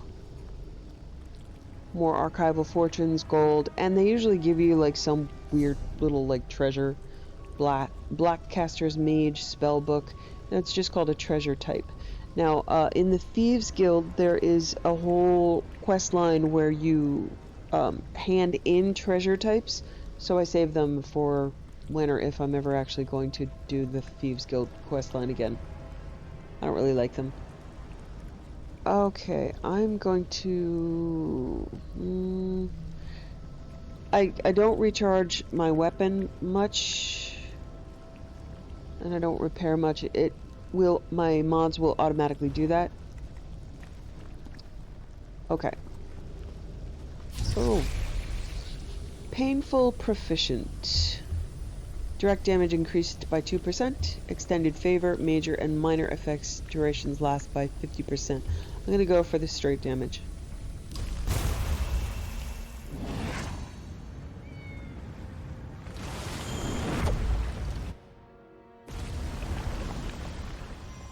Okay, so if I recall, the water will debuff me. If I walk into it, I'll start seeing a little... yeah, you'll start to see frost, and I'll start taking damage. So I have to stay out of the water.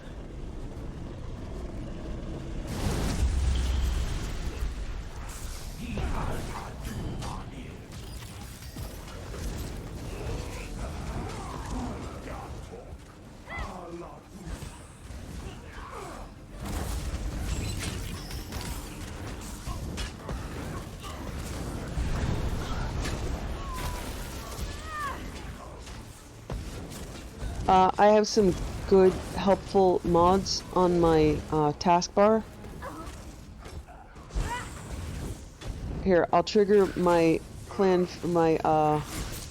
area damage on my pet. You see it says 19 seconds and it's counting down. That's so I don't keep spamming my command. He's still gonna do... see, he's lighting up with shock. He'll keep doing shock damage 20 seconds. That's not nothing. Even though it's not a huge amount of damage, it's a taunt. So eventually that creature becomes an insanely powerful, resummonable tank. I did that even before they had companions. Companions make it even easier to do a place like this.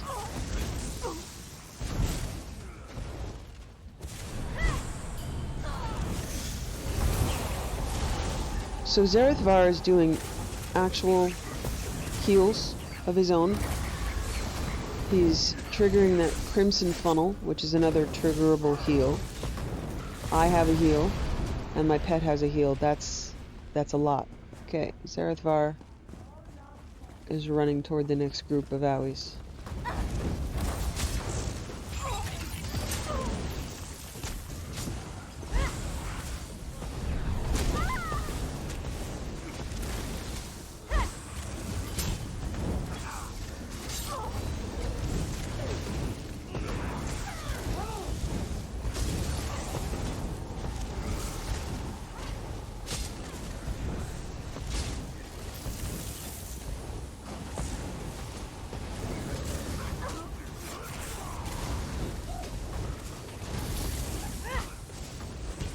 So you see they're all crowded up around tanky things. Mostly. And I can run around trying not to scream.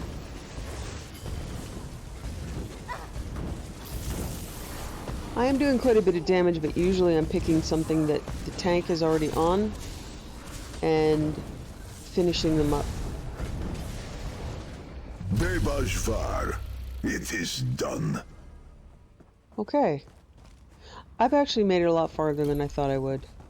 But as you see, it takes up a lot of time. There is good experience. There is. It's a great place to come to, you know, level up skills. You're using them a lot. But it's not a great place for skill points, other than if you're getting a level. And it's not a great place for gear. It's all about trying to get these... okay, more fire orbs. It's all about trying to get the currency and buy something from those merchants. There are some drops that you can get of gear, but I already have sets of very, very good coordinated gear. I'm not really going to be doing much to change that. So I already have an Arcanist, and she already had a great set of legendary crafted gear. So I'm just going to be grabbing her gear when I hit 50. Because I made a very nice set of stuff for her. She was doing fine. I have to say there's a good set of gear in a trial place called the Maelstrom. And I couldn't do it. My son did it for me. There you have it.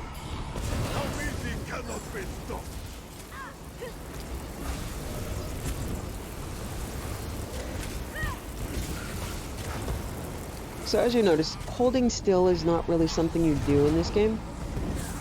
You move as much as possible because if you're standing in one spot, it gives people a chance to cast a spell directly on you. The more you move, the less chance that something is going to be watching you and figuring out how to hurt you.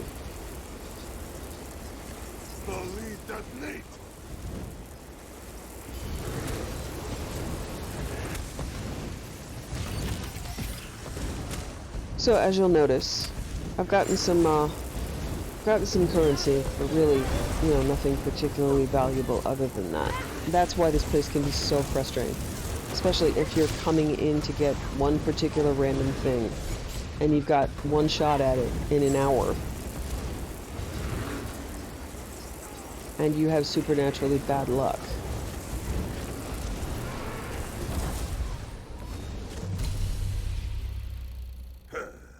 May your bones serve better. To me and your well-deserved rewards. Sometimes it's just hard to find the exit.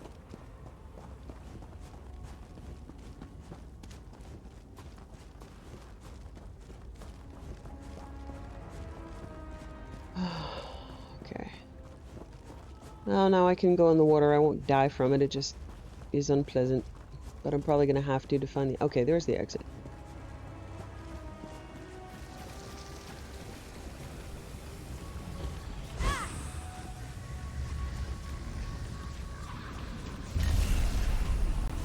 Restorative enabling. Critical heals create an aura of immunity.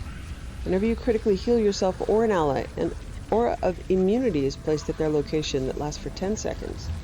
The other one is bountiful resources. Heavy attacks restore more resources. Okay. Restorative enabling. Another reason to do... Okay. There's the... Lead forward. Which will you choose? Calligraphies? Or a chance at another verse? This is probably going to be a quest giver. It's a bunch of mini games that I suck at otherwise. Yeah. Quest giver. She will ask me... By the author's last name? To gather or was pages. It by era? Are you real? With those clothes you must be. Next question. Can you find things? Have you lost things before? A sock, your memory, the love of the gods? Doesn't matter. I have and I will and I need to not lose that last one. What have you lost? What haven't I lost? I need you to find Finnbor the Resurrected. A book.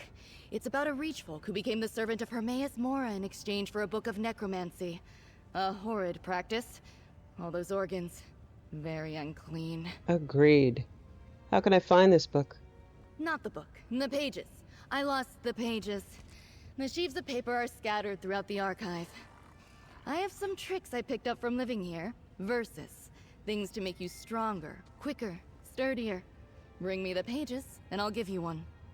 I'll keep an eye out for the lost pages. I don't know exactly where the pages ended up. This place is a maze. So much to organize. So many books. Without the pages, I'll never complete my translation, and the account of Finnbor the Resurrected will be lost forever. Find them, please. How will I know which pages are the ones you want? This is an archive for books, not unbound sheaves. If you have doubts or are fluent in the ancient languages of the Reachfolk, perhaps you could read the pages as they are. If not, you'll have to wait for the translation. Why are you translating Finnbor the Resurrected? It's an important tome of ancient Reach folklore. Besides, translation's an aspect of my duties here. My work preserves knowledge contained within the books. How many languages can you speak? Almost none.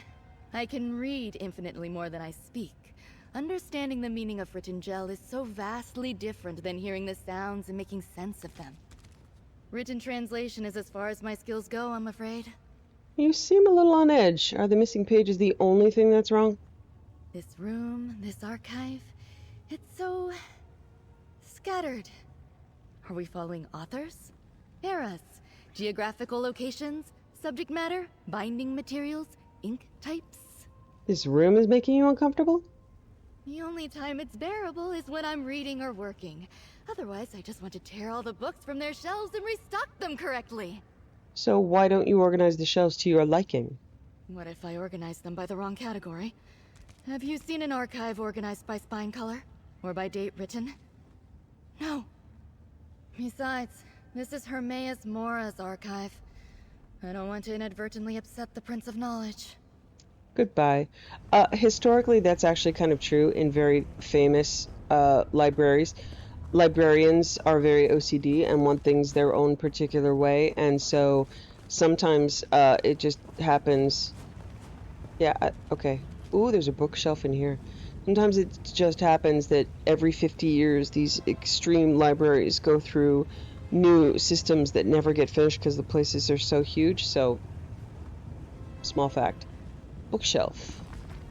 Deal with the Daedric Prince. The Testament of Rindral Thorano, healer of Tyr. I don't know if it's Tyr or Tyr. Circa 2E 573. It had finally come to extreme measures. Pestilence and disaster had settled on our land. First it was a series of chill nights in the summer, and a flood, and a heavy miasma descending upon the town. Then the water darkened and turned foul. Finally, the animals began to sicken, followed by the people, including the Dark Elves. I and my fellow healers could keep up, initially, with our spells and poultices and potions, but soon the number of the ill became too great, and we sent for aid from other nearby communities, but they turned us away for fear of the plague spreading to their locations. We exhausted our own supplies, including the reserves we had stored away, and then even our healers began to fall ill. I could take no more. I dug through our ancient texts, and using the prescribed vampire dust, silver, a death bell, and a ruby. Ooh, I know this one. They're gonna go speak to the Daedra of Pestilence. Invoked the alien words and called upon the source of our afflictions. Periite, I summon you to accounts. In a flash of light and a billow of smoke, a ghost-like skeever emerged from the swirling mists. I thought the summoning had failed, until the skeever said, "You have called. I have answered. How shall you venerate me?" "Venerate you?" I spat. "You have inflicted a plague upon my city for no reason and with no end. You must stop." "Plague? What plague do you speak of?" it asked innocently. "The grip," I responded sharply. "Ague, consumption, the beastly horrors, fiddlers, quinsy, every flying heart ticks, each plague worse than the one before." Even flying heart ticks. Okay, wow. That's new. I thought the skeever shrugged, but it said, "I've done nothing other than let nature take its rightful course." "You decimated my village," I said. "You pray for a cessation of your suffering?" asked the skeever. "I command you to stop," I shouted. The skeever gave a chittering laugh. "You command a Daedric prince? Really? Can you force me, mortal?" "I have knowledge," I replied. "I can gain more. I will be relentless in my pursuit of you, and I will spread that knowledge throughout the land. I will not just deal with your deadly afflictions, but cut them off at the root. Your power will fade, and you will become a lesser thing." There was silence for a moment, then it said, "What is it you want?" "I want my patients to be free of these plagues," I said. "I want the people of Tyr to be afflicted no more." Then after a moment's thought I added, "For a year and a day." Again the silence, and a chuckle, which sounded very strange coming from a skeever. "Very well." And with that, the ghost-like skeever disappeared, and with the dawn the people of Tyr began to recover. The consumptive coughs became milder. The ague subsided. Even those with the worst case of fiddler's quinsy began to regain their strength. Yet it was not without cost, for all deals with Daedra always come with a heavy price. I soon felt a weakness set into my limbs, and in the days that followed, my skin grew scaly and lizard-like, spreading across one arm. Boils appeared on the other. Food lost all taste. Sleep eluded me. Breathing became difficult. Now my vision is failing. I weaken. Something unpleasant moves inside my chest. I've sealed myself in my quarters and have instructed all to avoid me. Through my declining years, I can hear bells, tears celebrating its good health with cheers and cries of joy. I'm happy for my people, but I curse what has befallen me. I curse Periite, and I curse myself for dealing with a Daedric prince. This transcript was found in the offices of Rindraal Thurano, alongside his rotting corpse in the year of 2E 573. The corpse was burned, though some say it was still moving, as it was consigned to the plague fire.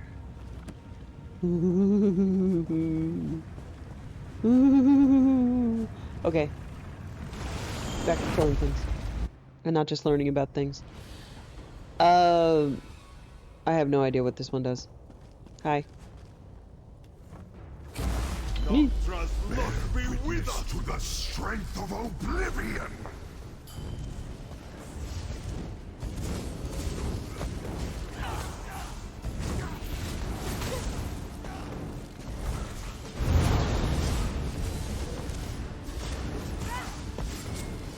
Oh, spinning blades. Right.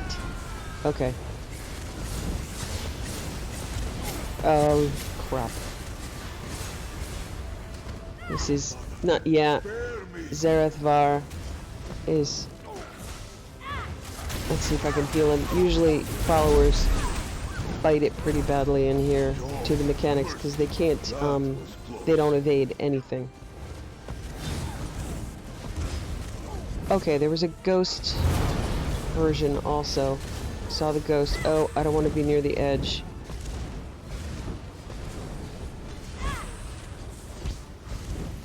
Is there a ghost? Okay. Oh, no, no, not that.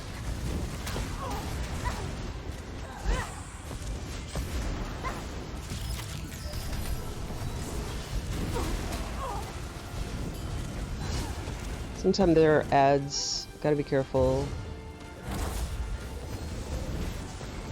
Oh, I don't like everybody being so close to the edge.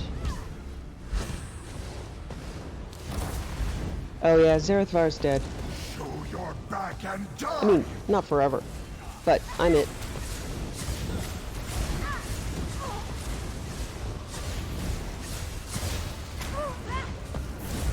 Turn and fight.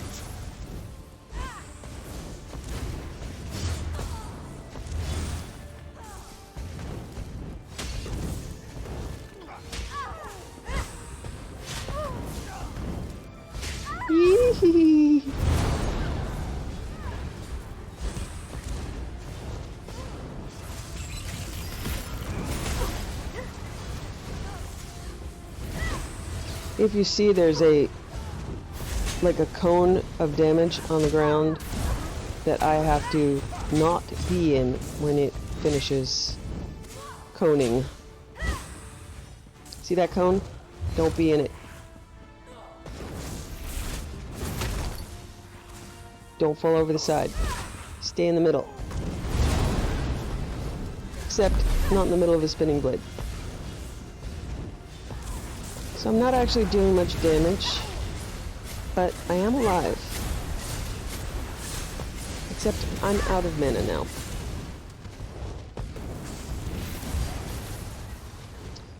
Okay, calls for a potion. Oh, my pets died.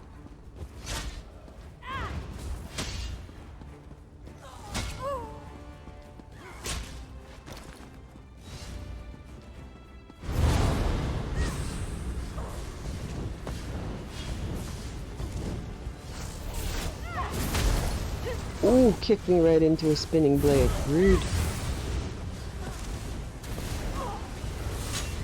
So this is what I mean about kill you quick mechanics. There's so much going on, and my NPC friends cannot keep up with it.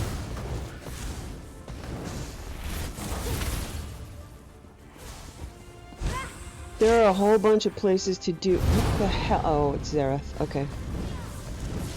In theory, I should be able to resurrect him, but I won't be able to hold still long enough to do that.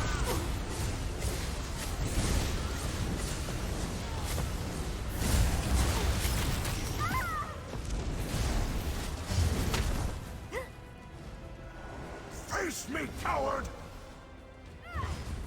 That's a lot of red, guys.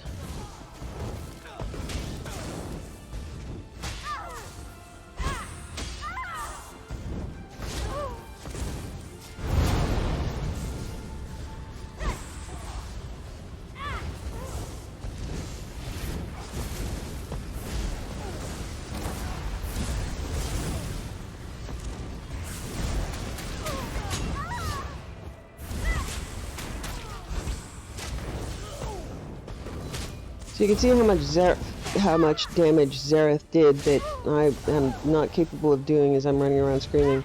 Very helpful. It's gonna take a long time to... Yeesh. Yeah, I should pay more attention to the interrupts. I think I'm gonna do it though. If not, good try. I'm still on my first life. That's kind of impressive to me, knowing how hard this place is. Okay, so my pets die a lot. But I can resummon them quickly. And they do make a decent tank. And the Winged Twilight heal is no joke. It will heal from very far away.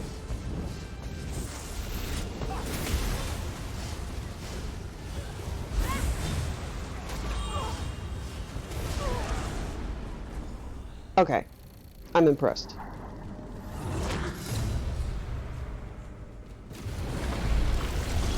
Poet's written her name in multiple books.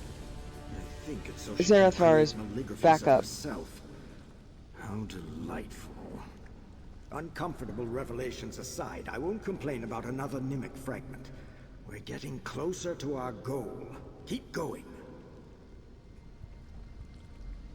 Okay, so I can actually resurrect these guys with soul gems. That's one thing that filled soul gems are good for. You can also do that on players. So, but usually if there's something strong enough to kill a follower, you're not going to be able to hold still long enough to do it. Because you have to stay in one spot for a while. Ooh. I saw the word staff. Phoenix Moth Inferno staff. Okay, doesn't have a training bonus, but deals 17 physical damage and restores stamina. Oh, I don't know.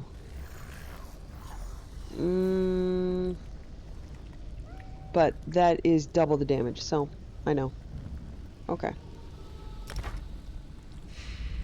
Okay. So it says sets updated. As I collect things, it means I would be able to use it in my gear sets and sometimes in crafting sets. Magicka reserves. Your Magicka capacity grows. Okay. Do that.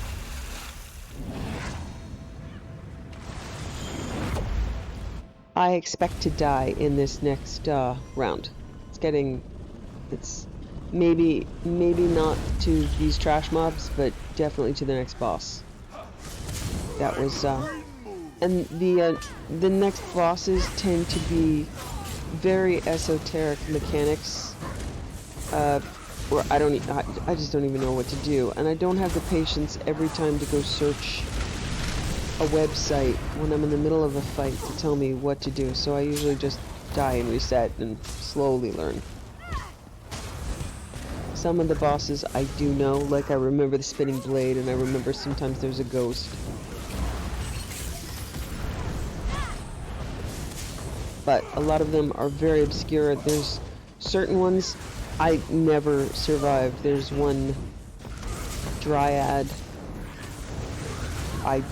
She says how many, she spawns clones of herself, and they eventually just kill me. They're all casting, and there's no safe space. I just get slowly killed by overlapping dots. And there are a bunch of them. I don't even know why or how I died. I'm just dead.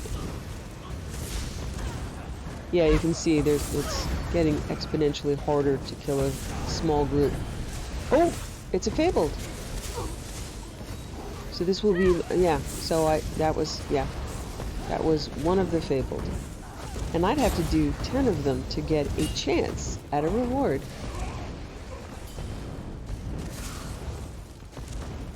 Doesn't seem worth it now, does it? Okay. So, there is a arrow over there. That means that one of the sheaf's pages will be there.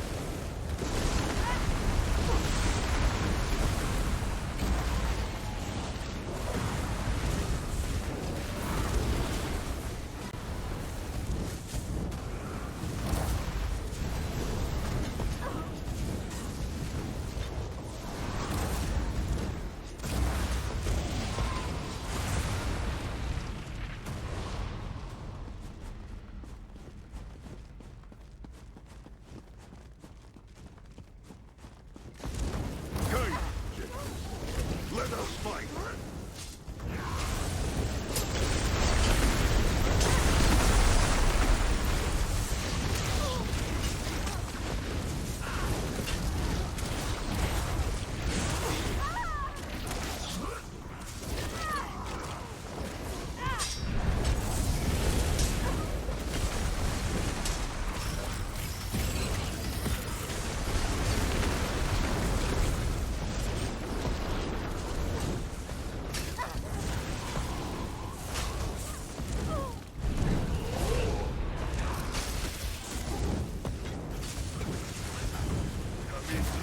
Cannot be stopped!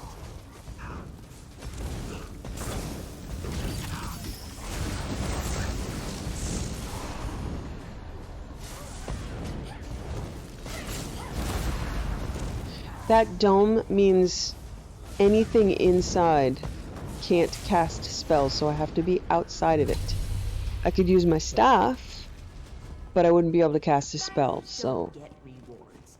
Our work is always satisfactory. So here's a sheaf of book pages. And again, we need 5 of them. Okay, 5. Sometimes it's varying numbers. I think the last one I got, you need 10. But as you can see, it's not a guaranteed place to go and get... Alright, I'm gonna see... Have you noticed that some wings of the archive look similar? The Infinite Archive used to be one continuous landmass, but that's obviously not the case anymore. This doesn't matter to me, as I can fly. You, on the other hand, must rely on portals. Okay, okay, I have mods for auto repair, so at the bottom, repair or all, I can click on it. That's nice. My gear is repaired, so those little merchants can be helpful. I also have something for sell all junk, but I'm not really getting junk in here. Reflected Ruin. Oh, that's a block. Magical Expiration. Defeated enemies create an aura of magic. Slain enemies will leave behind an aura. Allies residing will have their max magicka increased. Okay. Alright. This might be another quest giver. It might be the quest giver that kills me in 10 seconds. It might be a mini game. Let's see. Oh, this one's so weird.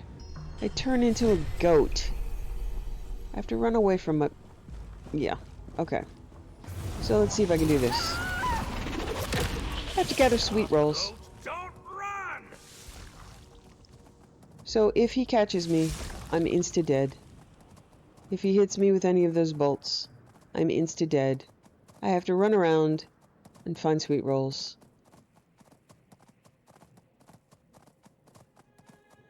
I mean, obviously, right? Okay, you can see one glowing right there. I'm going to be in trouble while I try to pick it up because he can hit me. Yep. Okay, so.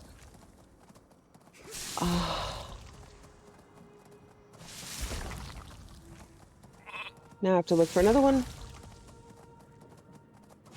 I'm sorry, this shit is so weird.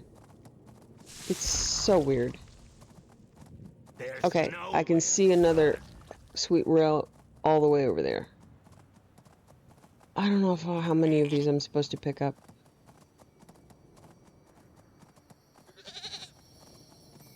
Oh my god. Run! Okay. Okay, I have to wait until I see another one. There we go.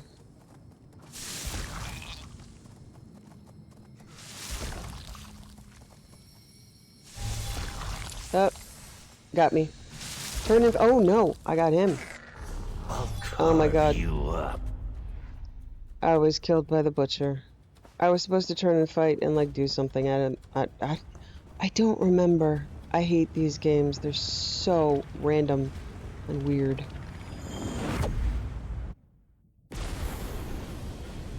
Okay. Pets are gone. Shall we find some mischief? Yeah. Let's do that.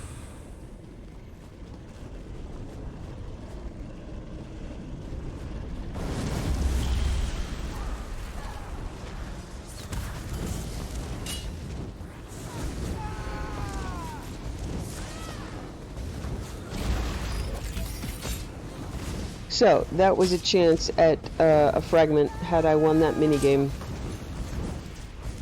And I never win.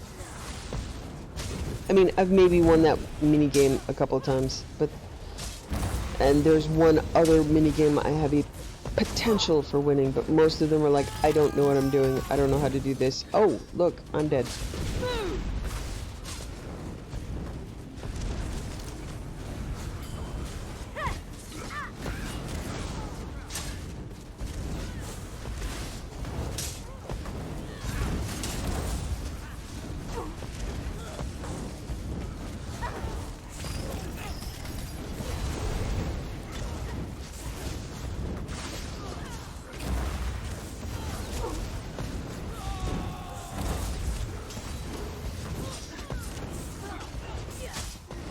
Ah, it's another Fabled.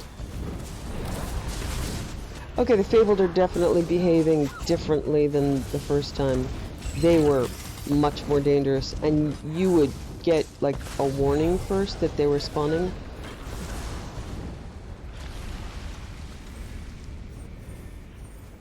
Okay, so this is the Magicka aura. See, it just refilled the magic. Okay, I'm blocking.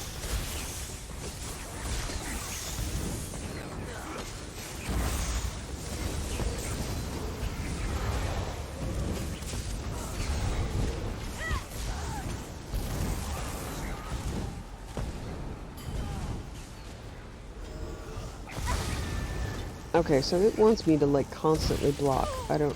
Okay, there we go. We either killed it... Okay, so Zerith-var is now starting to get, you know, significant amounts of experience.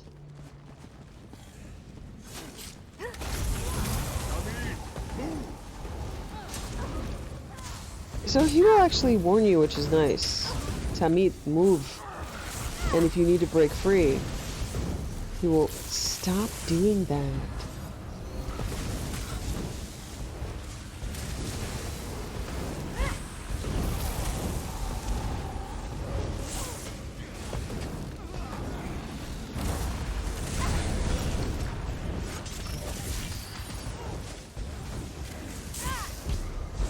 Oh my god.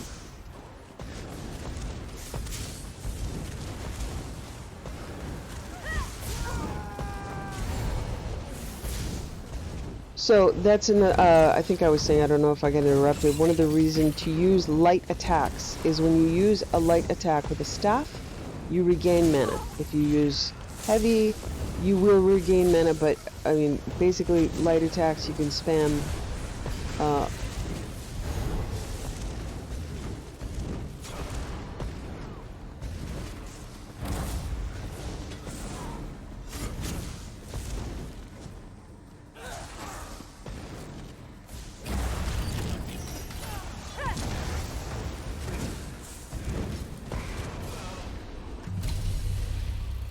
oof.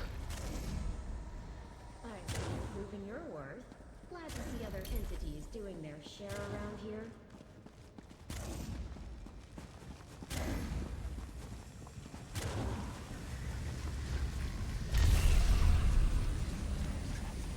Okay. Shackled resolve. Nearby enemies are tethered by your immovable resolve. Up to 10 nearby enemies become linked to you. For every enemy linked, you take 5% reduced damage. You may enhance the link once every 15 seconds to grant yourself a damage shield for 5 seconds. The other one is Unwitting Fortress. A nearby enemy will emit an aura of protection for you and your allies. Okay, I'm just gonna take the other one. I don't have enough time to be like, ooh, that one over there. I'm gonna stand close to it. No. No, I'm not doing that. I've got enough to worry about. Okay. I don't remember. My brain isn't telling me that this guy's immediately gonna kill me. Some I see and I'm like, oh my god. But, I'm probably gonna die. I think I've done pretty well so far.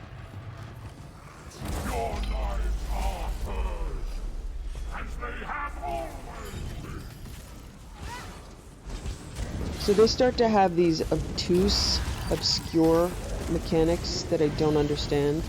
That's pretty simple. Stay out of the red. It's gonna kill my followers. Now I can't escape this. I couldn't get out of it. I couldn't move. I couldn't break free. I was just gonna take damage no matter what. Okay, now there are these guys moving closer. I probably usually means kill them fast, but I can't do that much damage. I'm trying.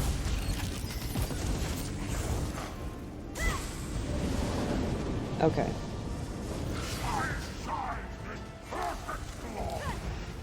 So I can't escape this. I can't get away from it.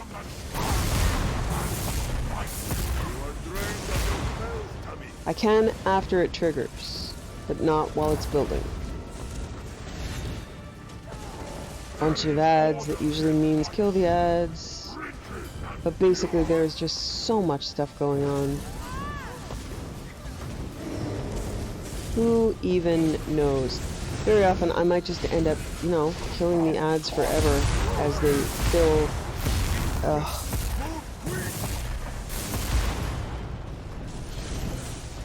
I just can't really, I mean, I'm little. I don't have any areas. So this is one of those places where I'm probably just going to end up dying to permanent ads.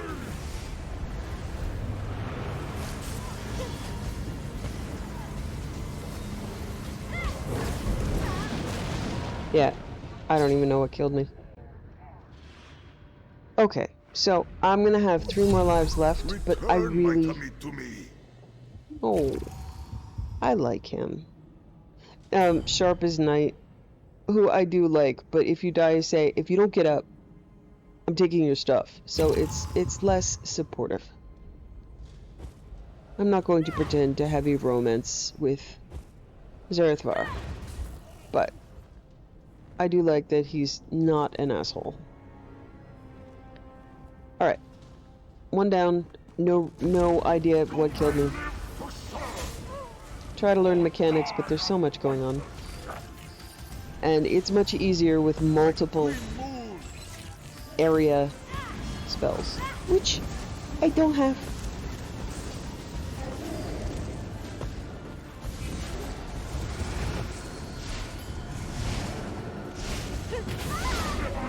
So I wasn't able to block it either, but I should start blocking stuff like that also when it's unescapable.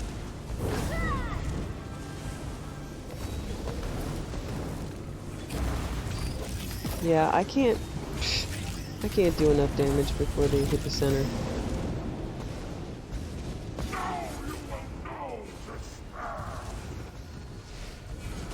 Okay, I try to block and then... Wow.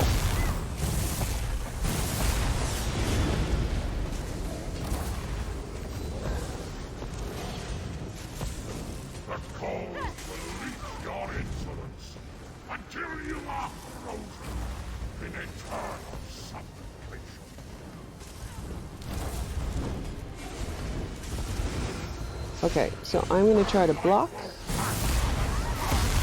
Nope, doesn't help me. So that was the future spot of that summon. Can't really block it. Only thing that I can do is try to get out of it as soon as I can.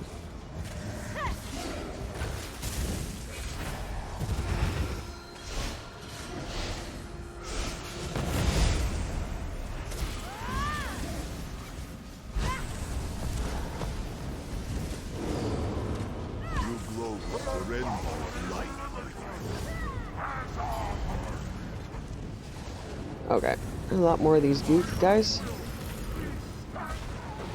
Yeah, insta-kill. Okay, I'm not going to try that for a third time. I don't know the mechanics. I'm just going to go back to the... I'm going to go here.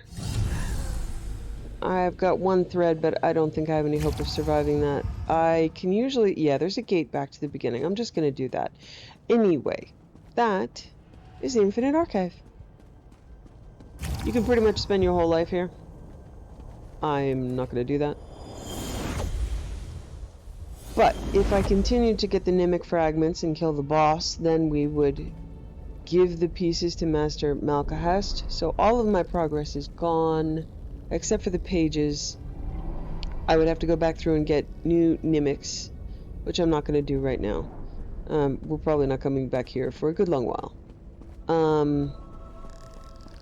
But my doughty and depressed sorcerer will continue her quest. So I didn't finish a single quest while I was here, and we were there for like, what, an hour and a half? I got one piece of gear that's okay. I got a bit of experience, but it's better with a group, I would say. Okay. Alright. For now, I'm going to abandon the Infinite Archive quest so it doesn't keep up anything on my list. It's okay. I'm gonna need those slots. Alright. So, study and discipline. Oh, my goodness. I'm gonna abandon this now. Alright, maybe I'll go back later. I had this happen before. You learn everything and then the quest is not over. I'll figure it out later. Okay, let's do a step of Zerith-var's companion quest. We're gonna go speak to Krinze in Grotwood.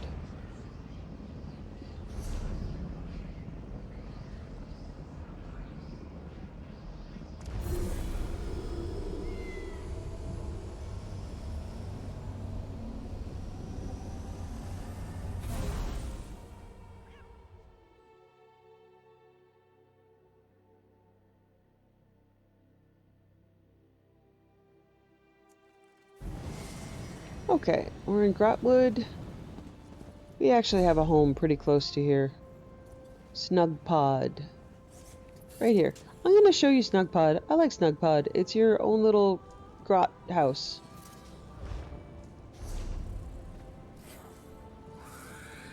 Pretty sure I decorated it. I like Snug Pod. It's just a little room, but this is one of the nice homes that is just right near a quest hub. It's a good portal point. So these homes are made out of living grot oaks. And so this is what a little decorated home looks like. Not one of the bigger ones, but I made the majority of this stuff myself. And there's a kitty on the bed, waiting for me to come home. There's fruit. There's a cup of water, a cup of wine. There's usually a bookcase and a book waiting for me to read. It's just a nice little place. So I really do love the decorating here. So all of these little things I made myself, and then I make my homes as welcome as I can. And this is a little game board, just stuff like that. I really enjoy that. Most of my places are decorated. Some of them aren't because I have, let's see. Fewer people staring at me than I anticipated. What a strange time you live in. In my collections, I'm not going to count them, but I'll scroll through. You can see how many homes I have. So, I have collected all of these homes. Still going. Still going. And not collected 1, 2, 3, 4, 5, 6, like 7 of them. Probably because they cost a lot of real life cash, and I've already spent a ridiculous amount of money on this game, but I keep coming back to it again and again because I really love it here. Alright, I'm gonna pick up this sky shard while I'm here. Here is a crafting hub. There's also an Undaunted hub, which is one of the, so right here is crafting merchants that aren't anywhere else in the world. So there are tribute challenges here. The Undaunted, the Undaunted, hub for Daggerfall. Covenant is in this place, so it's pretty busy here. Look at those Grotwood pods. They're so cool. That's just awesome. Okay. Oh, and there's the world tree. And you can see the windows that go up, so you can go up in there and there are more levels. So that's the city center. And in theory, at least in the fictional books, the Grotwoods were things that migrated. This doesn't really migrate, but look at that. That's really pretty. Okay. Right. Crinzit.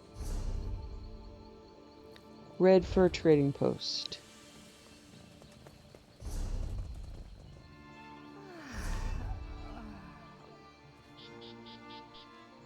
Red Fur is up here. I'm going to see if I can get a few port points discovered. Otherwise, we're just going to run over.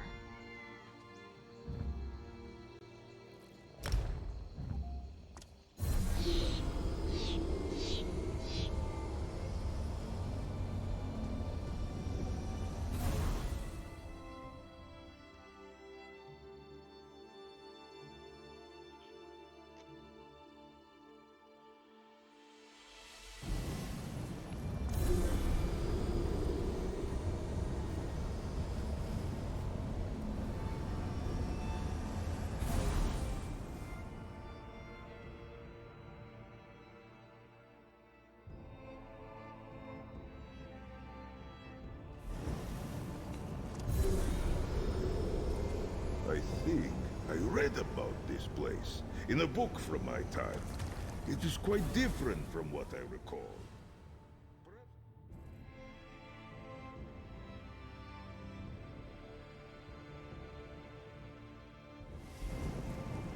Okay, it's just going to send me back to the same spot. How would one find them? The tree is so large.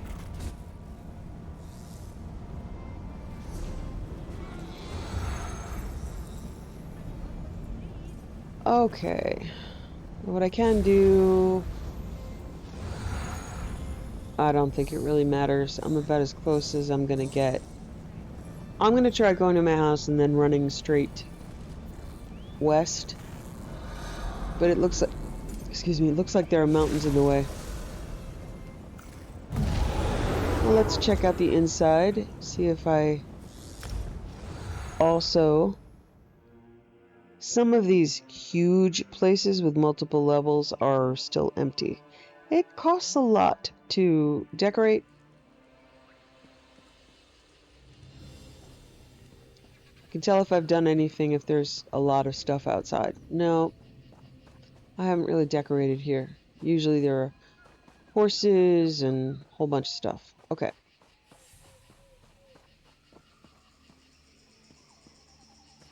But this is one of my homes. I just really haven't done much with it. Some of these places are gigantic.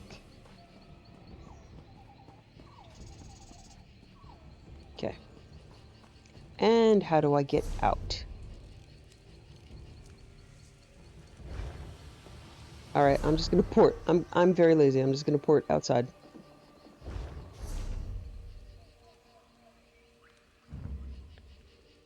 So yes, with places that are, I mean, I like my cave very much. It's my favorite place. It took me a good long while to decorate it, and there's a lot of cool stuff in there. I'll have to go on a tour, more of a tour. I only saw maybe a fifth of it. I'm gonna see if I can go west, but I think they're just mountains.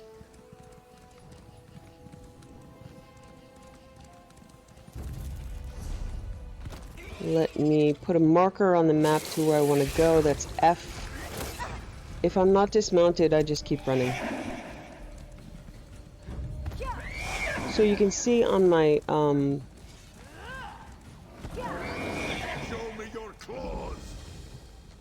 okay.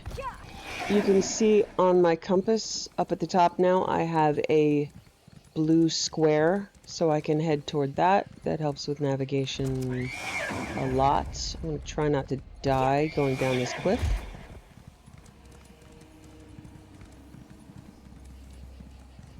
Oh, okay. I can get through. Seems. No.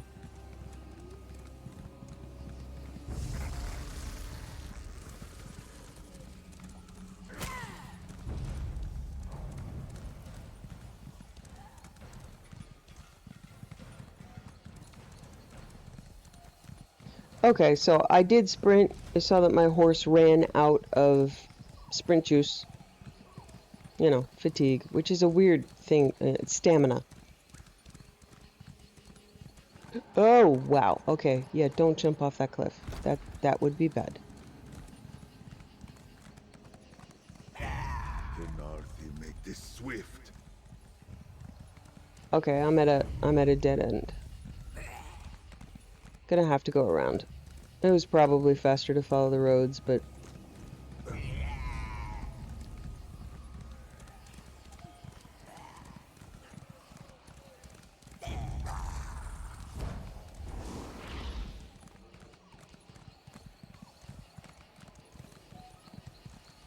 you can book through these areas, and usually only something. Wow, look at that, beautiful. Usually you'll only be stopped if something stuns or roots you, and that's pretty rare. Pick up this crystal.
Okay, light up this way shrine.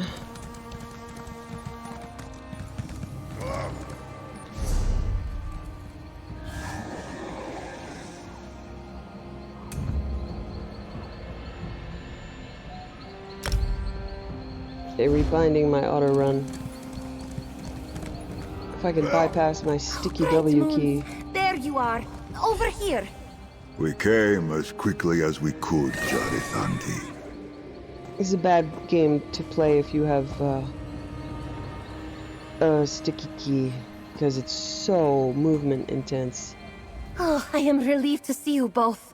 I could not say much in my letter, just in case it was intercepted. Izalgo, a cantor from my order, was tending to an exorcism nearby. An escort of inquisitors accompanied him, but now they are all missing. What do you need us to do? Izalgo is not the first Twilight cantor to disappear, and the Inquisitor investigations go nowhere. I risk much just talking to you. High Cantor Viti says the Inquisitors have forbidden all contact with you and Zerith-var. Especially Zerith-var.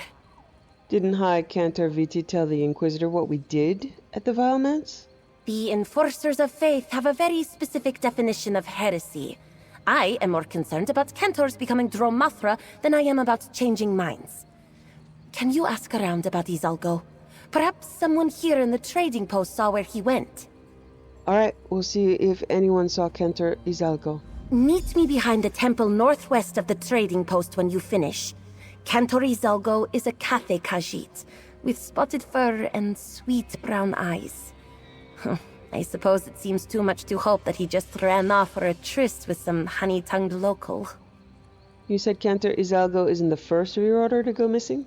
Normally we cantors are a nomadic and solitary bunch. Easy prey for a Rajashka. We correspond with each other often, trading songs and stories of our travels. But some of the other cantors have fallen silent. I fear the worst. The other Twilight Cantors haven't been warned about the danger? It is hard to get word to every member of a group as scattered as ours. Besides, we cannot pause in our duties. We exorcise dark spirits, but we cannot cleanse bent souls the way Zerith can. Namira never sleeps. Are the Inquisitors of the Torval Curiata focused on protecting you? Viti says they are, in their own way. They are intent on attacking the Rajashka, instead of defending those they prey upon. I am sure they would get that done faster if they worked with you and Zerith, but nobody pays attention to my suggestions. What can you tell me about Cantor Izalgo? Izalgo is a little scatterbrained. I swear he would lose his tail if it were not attached to his arse. And yet he always manages to keep track of that journal of his. Oh, he has the most beautiful voice. I hope you get the chance to hear him sing. How well do you know him? Well enough to know that if he has not replied to one of my letters, it means something is wrong. We are more than just fellow cantors. I sang at his nephew's name day. Oh, I really hope you can find him. What were you doing before Cantor Izalgo disappeared? Plenty of field work, actually. Not all exorcisms. Tending to those in need, writing songs, singing whatever I wanted, whenever I wished to. Quite the change of pace from what I had been doing before all this. Before? You mean before you were conscripted by the Inquisitors? Before that, even. I was Sahita under High Cantor Viti, her protege. We had a falling out. She refuses to see the good in what you and Zerith can do. I am free to wander on my own now. Despite the risks, I plan to make the most of it. You gave up being the protege of High Cantor Viti because of me and Zerith? Viti is an exceptional mentor, but I could not remain with someone who ignored such an obvious sign from Azura. But she is not an Inquisitor. She may yet come around. I just hope that happens sooner rather than later. Okay, talk to the residents of Zerith-var Trading Post.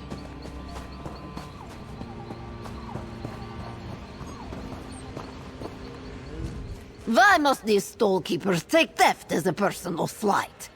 Your wares are good. It is a compliment. I'm looking for a Twilight Cantor named Izalgo. Do you remember seeing anyone like that? Twilight Cantor? Yes, there's one walking around. Clever-looking little doggy. Is that who you mean? This one might have seen another one in similar dress not long ago, but the memory is fleeting. Must not have stayed long enough to make an impression.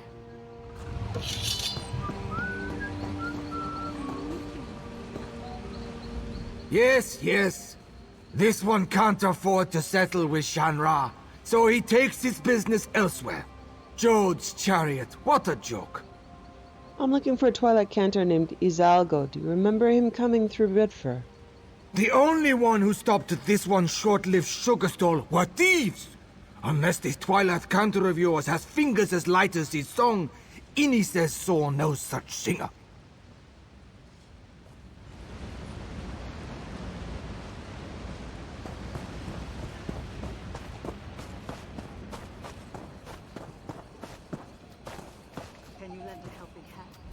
More questions! Those Inquisitors already treated me like a criminal. I will tell you what I told them so I can get back to my nap. The Cantor moved on. I do not know why. There was never a need for an exorcism here, at least as far as I know. You met a Twilight Cantor? Was his name Izalgo? Perhaps. I told the Inquisitors this person was asking about an exorcism. When no one knew what he was talking about, the Cantor said he was heading for Gold Folly, the mining settlement just south of here. Now move along, Walker, and let me rest.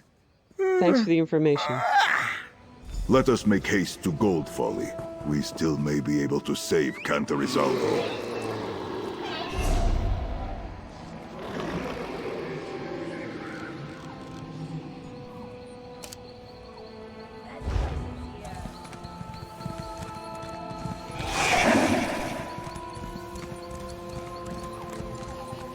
Search my packs. You will find nothing. This one is innocent. Tell her, Gomani.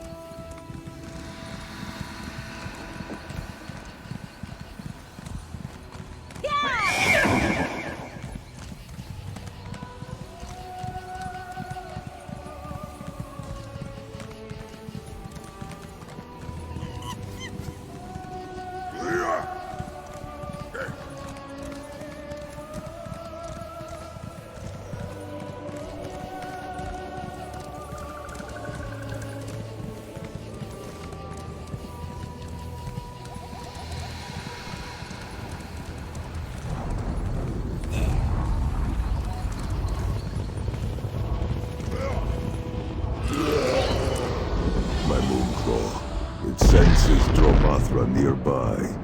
Let us look around.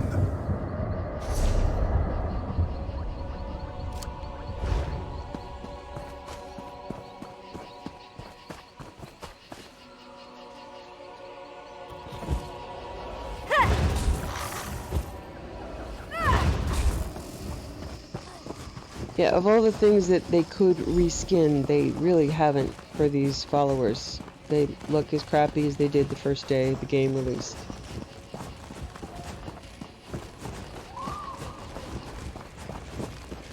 A dead Inquisitor. I shall invite forth his spirit. Perhaps he will be more amenable in death than in life. What has happened to me?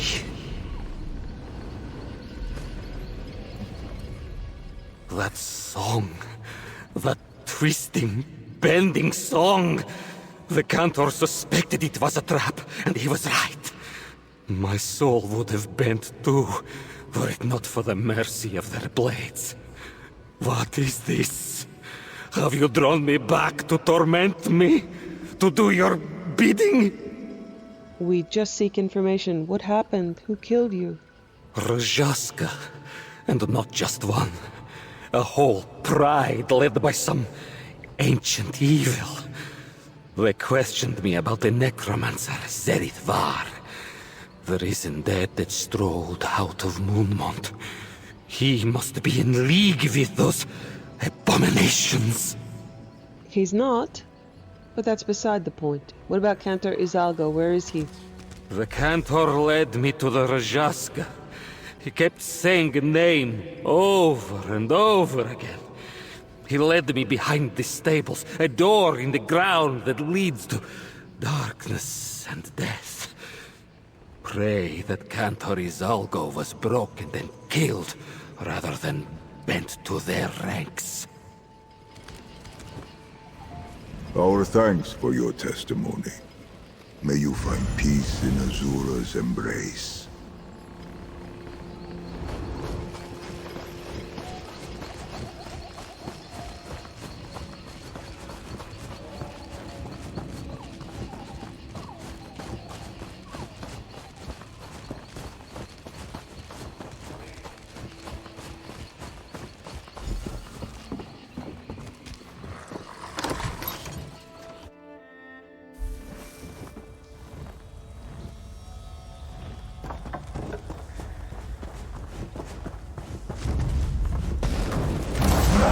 Morna seeks you, Zerith-var.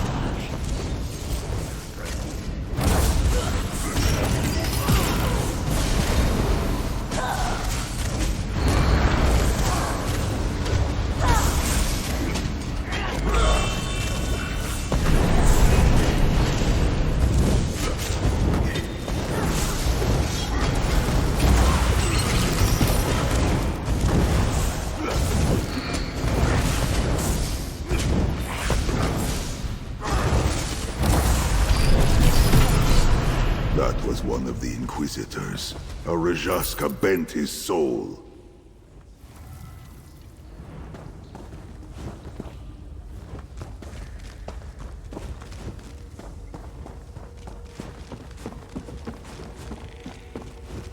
Enter Izalgo's journal. Thank Azura. I thought to stop in Redfur. I asked after reports of an exorcism needed in Gold Folly, and was met with narrow eyes. There are no Khajiit in Gold Folly. The locals do not go there anymore. As instructed by High Cantor Viti, I sent word to the Torval Curiata. They replied with a company of Inquisitors. We're now at Goldbelly, and they told me to stay put by the stables while they investigate some orcish longhouse nearby. They say if there's someone in need of my services, I will be allowed to tend to them. Inquisitors have not been forthcoming with why I might have been lured here under false pretenses, so I did not tell them about the strange dreams I've had since I was summoned to Gold Folly, about the Khajiit with fur like lovely Midnight, who asks me to join her in song to wake her pet, a beast of darkness incarnate slumbering in the void. I wake with the melody in my head, but no semblance of the words, only her name, Ravith Morna. Ravith Morna, Ravith Morna, Ravith Morna. Rhythm, almost like a beating heart. Who is she? Did she send the summons to Gold Folly? The suffix implies that darkness has her, but perhaps it's not too late. She needs me, needs my help. I hear her song from somewhere beneath my feet. She's near. I must find her. There must be a way down. Izalgo's journal. He mentions Ravith Morna. This is troubling. Let us return to Crimsey at the Northwest Temple in Redfur.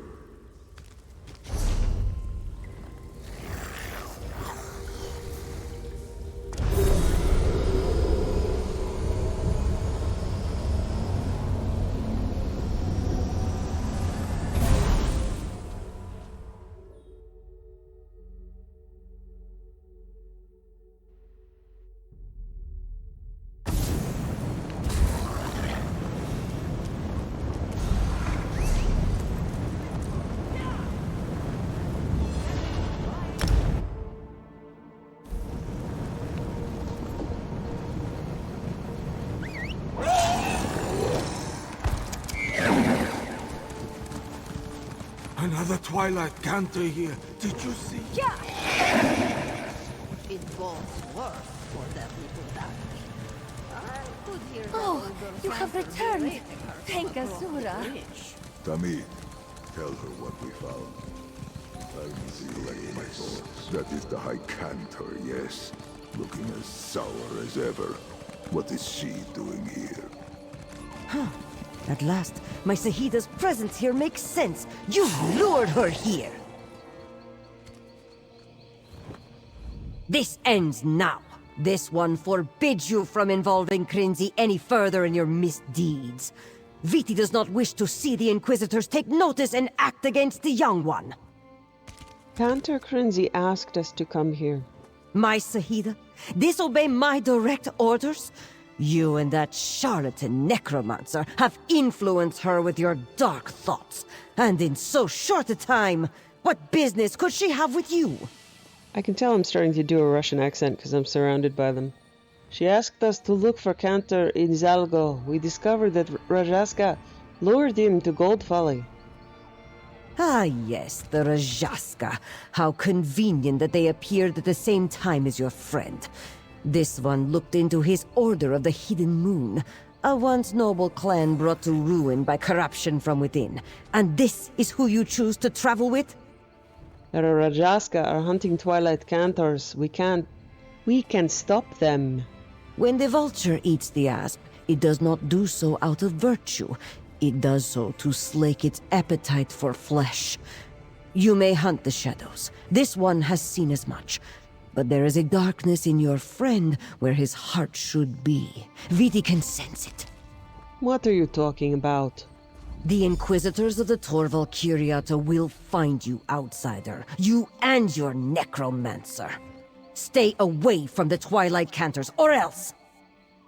Why don't you trust Zerith-var? When you have walked the world as I have, you see how often trust is rewarded. Stay away from my Sahida. She may not understand, but I know nothing good comes from abiding necromancy, even if it is well-intended. This one knows what she senses. An exorcist of my years is not wrong about such things. There is darkness in you, Zerith-var. Let her go, Tamid. We should tell Krinzi what we found in Gold Folly. Duh. Okay, I'm gonna stop my Russian accent now.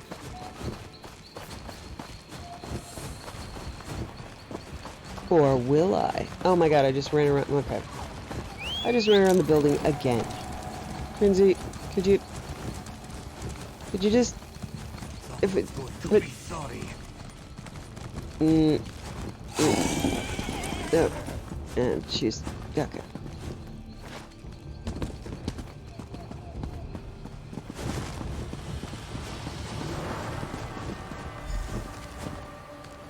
I was about to come looking for you when High Cantor Viti found me. She demanded to know what I was doing here. Do not worry. I did not mention either of you. She knows we're here. We ran into her on our way to meet you. This! Well, if it helps, I do not think she will send for the Inquisitors as long as I am with you. She worries about me. She just refuses to see reason where Zerith-var is concerned. But what news do you bring? Did you find Cantor Izalgo? No, but we found his journal at Gold Folly. The Inquisitors with him didn't make it. I am sorry about the Inquisitors, but my concern is for Izalgo. Let me see. Oh.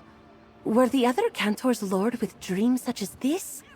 We have no defense against such darkness. No song that can cure such a summons. We must stop this Ravith-Morna. We're at a dead end. I'm not sure where they would have taken Cantor Izalco. Zerith knows about the Rajoska. Well, Zerith and perhaps the Inquisitors. I do not need to tell you that they will not help us. If only we could find Ravith-Morna, then maybe Zerith could save the Cantors bent by her song. Zerith battled Ravith-Morna in the past. He knows her from his life before? Let us hear it from him then. Zerith, who was this Ravith before the darkness took her? I hoped we would not have to shed light on that chapter of my past. Azura sent you back for a reason. Could this not be it?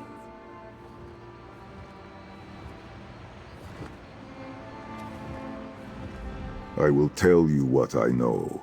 Before she fell to the bent dance, Ravith-Morna was Moon Singer Ravith. In my time, Moon Singers were not so different from Twilight Cantors. My memory of her holds a sorrow I have trouble putting into words. Try, Zerith. We need all the information we can get about Zerith-var. She was the first I ever called Tamit. I would come to call her more than that. In the end, I died trying to stop her. Besha'anzi, my friends. This memory weighs heavy on my heart. To me, that battle, my death. It happened only yesterday. How did Ravith fall to the bent dance? I do not trust my tongue to recount this sad tale. But there is a ritual I could perform. It allows us to walk the path of my memories. But I must perform it in a specific place. Try to keep an open mind. What you and Crinzy see may trouble you. You want Kenta Crinzy to come with us? She has been gracious in trusting us where others in her order are wary. If she is willing, I would trust her to see the worst parts of me, as I trust you. Var, let us venture to Jazenji Seer to enact this ritual before I change my mind. Jazenji Seer? Where's that? Zerith speaks of Jode's Light, west of Dune and Reaper's March. There is a ritual chamber at the back of the western atrium, for the ritual of Kujijo, yes?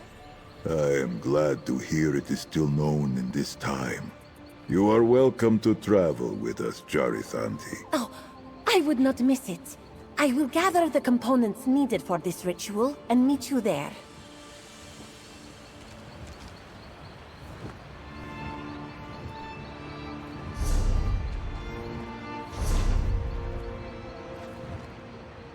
Okay, it's just north of one of my homes. This one's really pretty too. Let's go inside.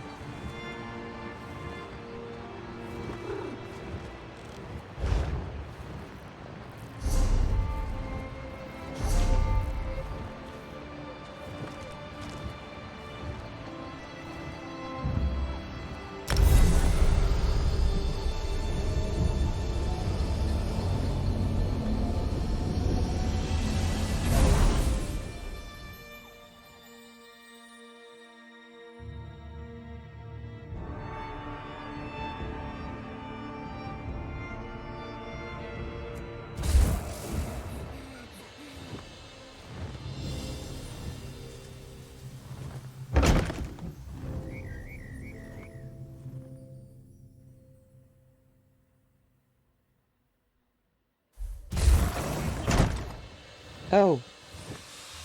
Ha! That was inside. Okay. As I said, some of them are really big.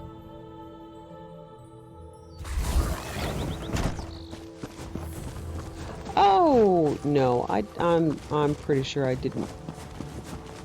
I absolutely did not.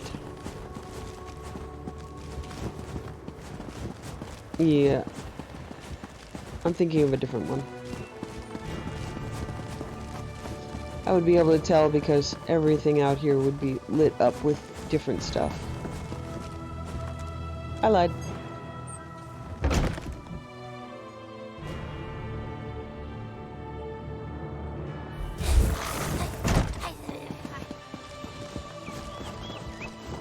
Okay, I'm gonna pick up the way shrine.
ritual chamber lies to the west, Tamit.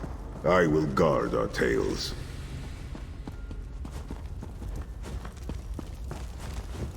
Oh, that's cool looking. I like the light source.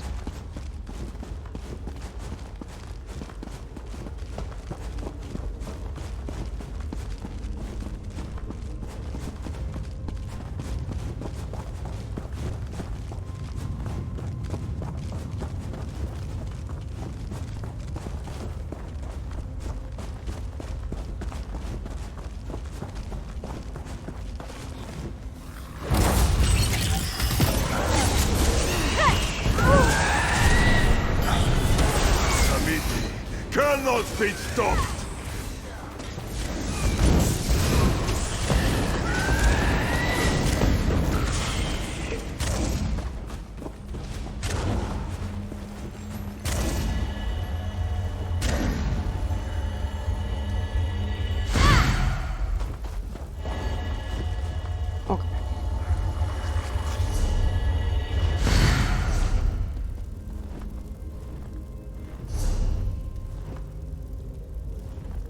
Okay,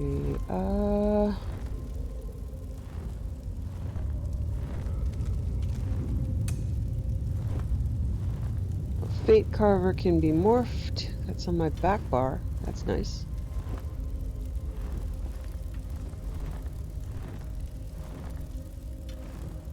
Okay, Fate Carver applies a snare or gain a damage shield. Gain a damage shield while channeling and immunity to interrupts while the shield is active. Okay, let's do that.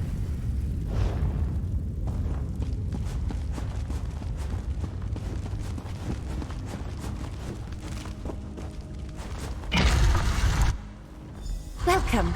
Kenarthi blessed me with swift travels, and I have prepared the chamber. All we need now is the two of you. Jode's love and Surrender's charity.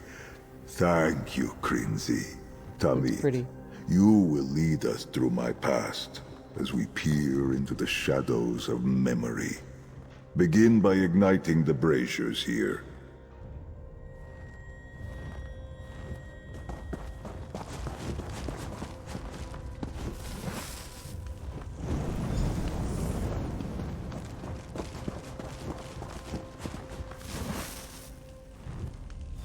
Kneel with me before the altar. Together, we will spin my memories from the moon sugar in the air.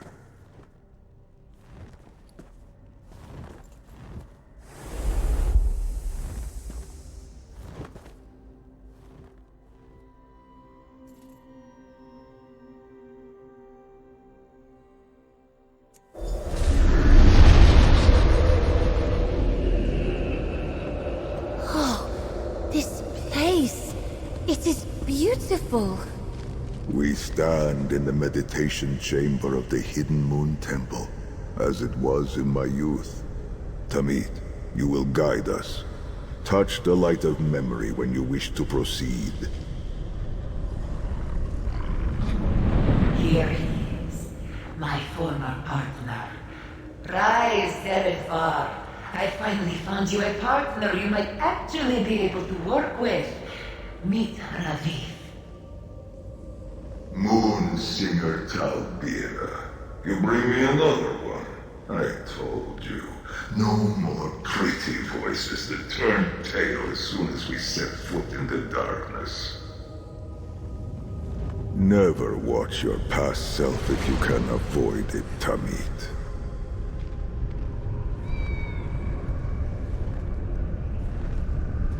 Uh-oh. I'm recording this. Ah, I see. The cat who walks only at night thinks everyone else fears the dark. I see why you wish to pass into another Talbira. Do they keep him here because it is the only place in the temple large enough for his big head? I knew you would make a perfect match. If you do not kill each other, you will be Tamiti in no time. We will see about that. Let us hear this song of yours then, Ravith. And that was how I met Moonsinger Ravith. You have now seen how I first met Ravith. It was an inauspicious start. When did this memory actually occur? When I was still a young student with much to learn. It was the practice of the Hidden Moon to partner their adepts with Moonsingers. Talbira was mine until she was late in her years. Others were chosen for me, but none lasted. Not until Ravith. Why do you think that is? Few can bear to walk the path of the Hidden Moon, where we have little comfort aside from faith. Ravith came from nothing, feared nothing. Her faith in Azura filled her with the same fire that filled me. When you are ready, let us move on. I'm ready.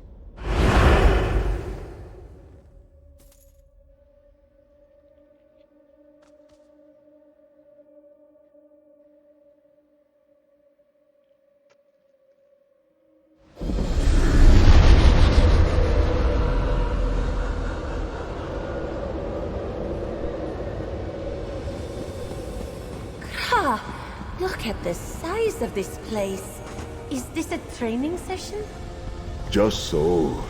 Years passed, and Ravith and I bonded deeply. With that depth came darkness.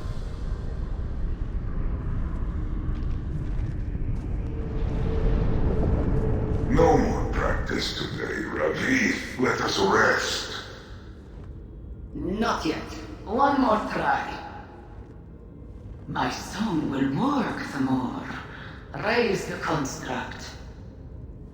It was not advised for Rithanti and Hadalit, singer and adept, to share such bonds. We did not listen.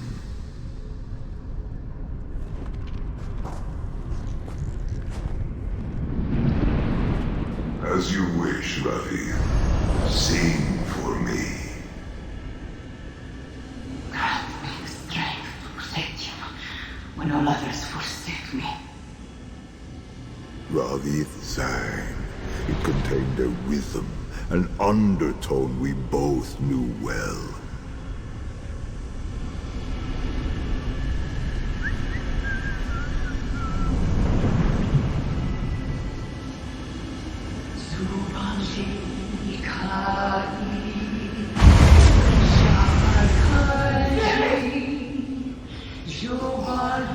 The soul! You destroyed them! They are completely gone! Ravith, what was that song?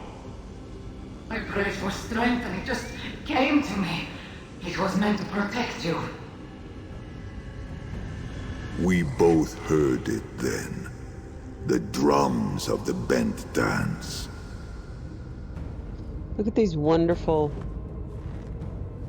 sand pits. I love it. Azura commands that we love ourselves. We cannot resist who we are, what we feel, but emotions that fill us so completely invite the void to creep in. You just saw the first time Ravith channeled that darkness and opened the door for Namira. You loved her too, didn't you? Then why didn't that door open for you too? Of course. We were so filled with love, with music, that I feared losing her, just as she feared losing me. But while my training armored my soul, it could not save Ravith. Namira coaxed her into the dark, taking her heart one piece at a time. How did she do that? She convinced Ravith that if Azura knew we loved each other more than we loved her, she would never let us be together. I prayed for help, begged, but there was nothing to be done. Azura cannot help those that do not want to be saved. And that's when Ravith became Ravith Morna? I will show you. And Crinzy. This is the part that may be the most difficult for her to see. And for me. Are you ready? I'm ready.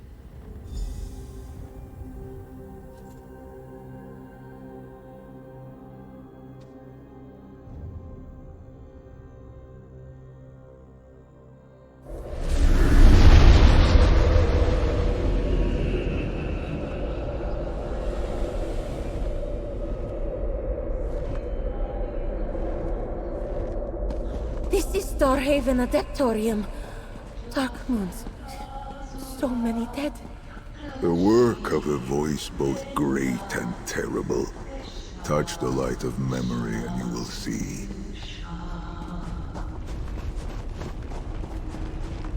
Ravith. She's fallen to the darkness. Fallen so far. What happened here? It chills me to my very soul. And I was ill prepared to see to her end.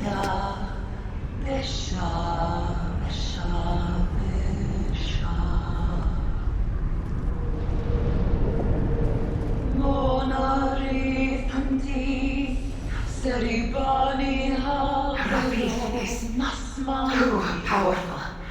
My song awakens. Zerith, you must act now. I am sorry, Zerith. There is no one else. In Azura's name, reclaim your blade and end this. Do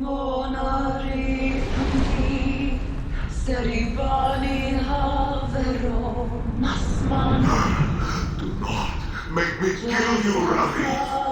Please. Our hearts beat as one, Zerith. What will it do to you if you turn your blade upon me? Zerith, you must strike now! I am sorry. Mesha Enough! I cannot stand to see this happen again.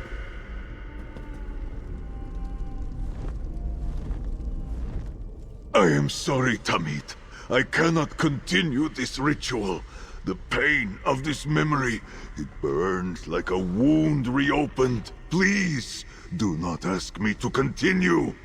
What did we just see, Zerith? Ravith gave in to Namira and became the first Rajaska. She stalked the other moon singers at Starhaven Adeptorium, bent them to join her chorus. Any of the hidden moon that opposed her, she slaughtered them. All but Moonsinger Talbira and me. How did you and Talbira stop Ravith Morna? My former partner was strong. With Azura's aid, she created a song to ensnare even the Rajaska. She ordered me to take up my sword, and the pain. I can speak of this no more. Please, Tamit, abandon this ritual. All right, Zerith, end the ritual.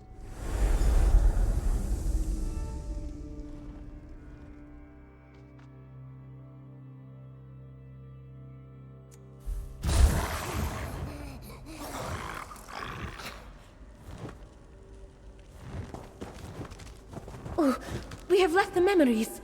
Oh, Azura be praised. I could not witness anymore. Talk to Crinzy, Tamit. Back at the trading post, I thought Zerith's concern was misplaced, but now... Oh, I am glad he ended that last memory where he did. I feel shaken. Cold. Like we just saw the face of Namira herself. From what we did see, do you have any idea what we should do next? From what we saw, Ravith Morna was just as powerful then as she is now. But Moonsinger Talbira used a song to hold her in place. A song strong enough to hold the first Rajaska. If I could somehow learn that song... Do the Twilight Cantors have any record of such a song? If we did, it would be nothing but dust now. Most Moonsinger songs were purged following the Zerith-var epiphany. But there is a place in Rimmon Necropolis, the tomb of the Moonsingers. Perhaps we could speak with Talbira herself there. You want to speak with Moonsinger Talbira's spirit? Zerith can invite forward the dead, yes? If he calls forth Moonsinger Talbira, she could share her song with me. A song that can hold fast even the first Rajoska. We have to do something to save the other Twilight Cantors. This could be it. Let's see what Zora thinks. An interesting idea, Crimsy. Talbira rests in the crypts at Rimka. Here, Azura guides our path to those halls. Let us depart.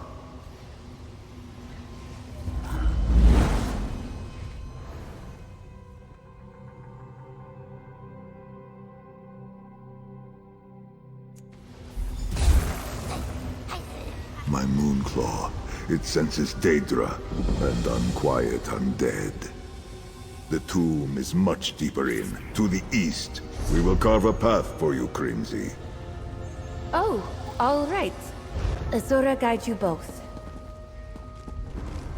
Okay, this is a, Okay, well, yeah, it's a public dungeon. We should be okay.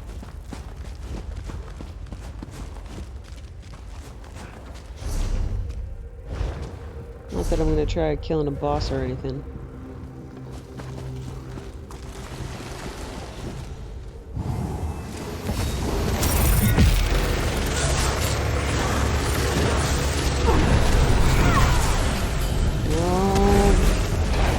Beam.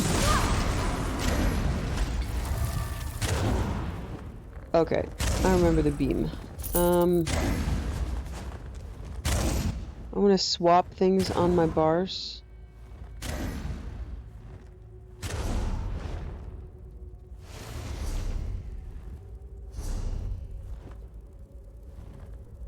Because fate carving is really good. I'll swap them on the bars.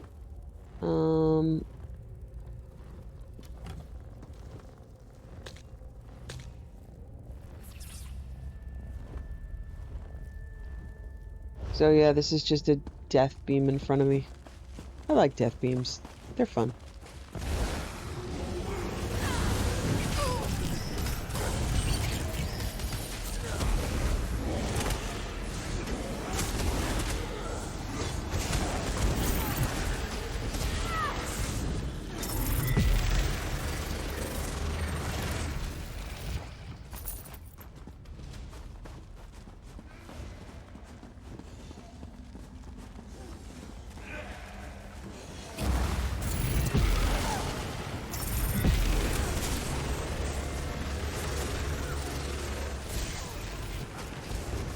So you see, with slightly better skills, things start melting away.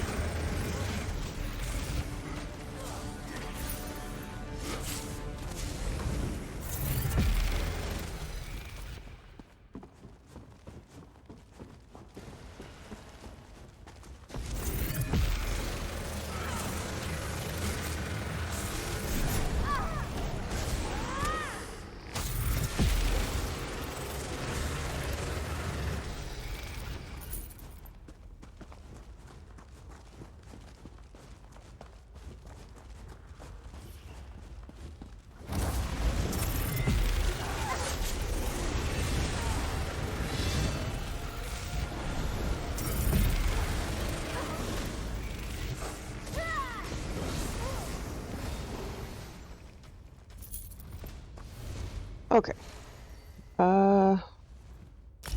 Level 21.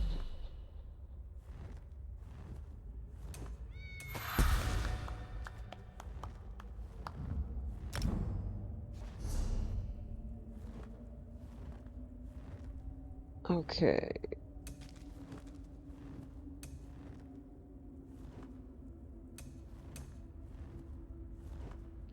Ah, okay, I can unlock an ultimate. So I'm going to get the unblinking eye.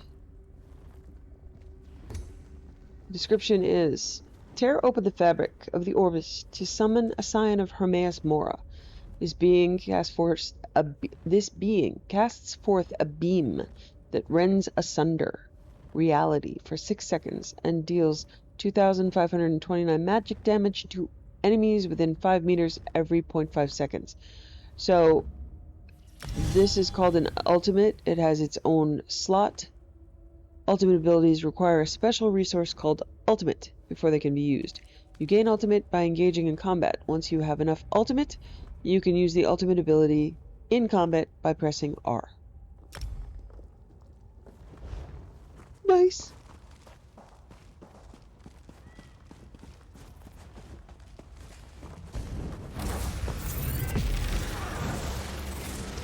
So, if I use it now... Yeah, no, they're almost dead.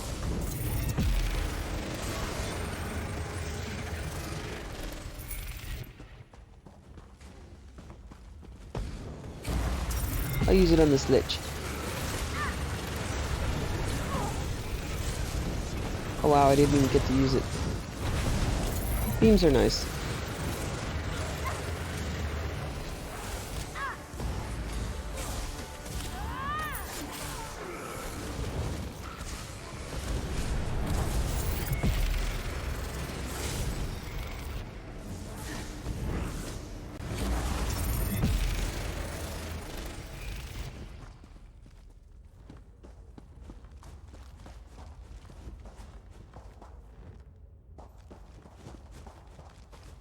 There is the door to the crypt. Now that it is safe, let us send for Crinzy. No need. I am here. You followed us, Zerith-var? The Hidden Moon and the Ancient Moon Singers work together, yes? If I am to learn their songs, and look what I happened. should walk as they did. Now, shall we enter?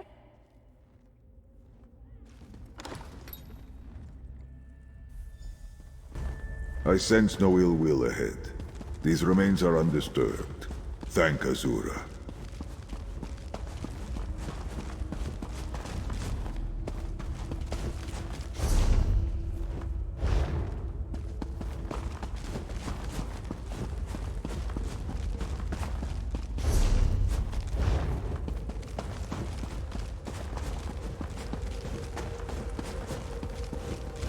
Moonsinger Talbira.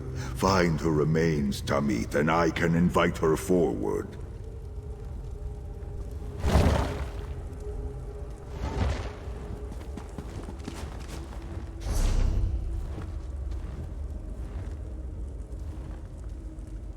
That's weird.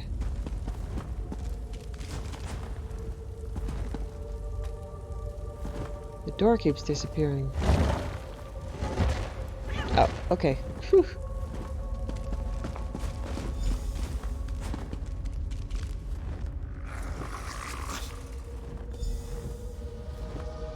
Okay, so examine the urn. My head! Such pain! Oh, what is happening? Moonsinger Talbira, I saw her spirit and then... the pain.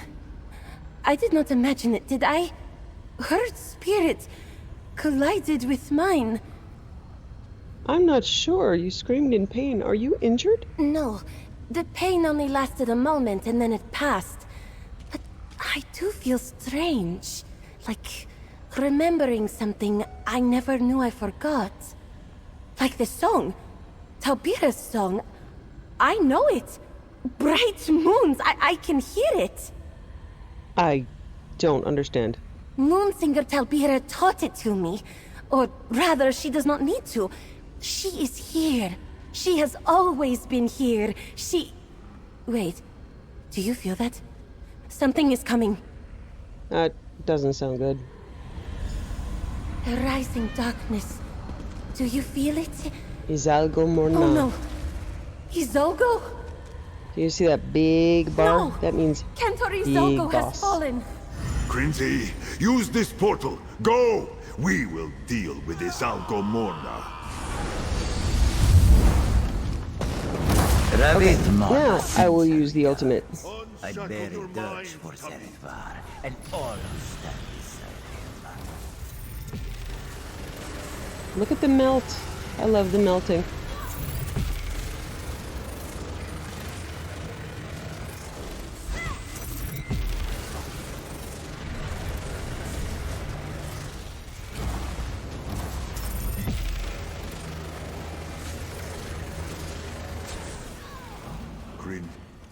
Expertly done, Tamid. Can you see I'm getting better? Find peace in Azura's embrace, Rithanti. Let us follow Crinzy through the portal. I sent her to the first safe place I could think of.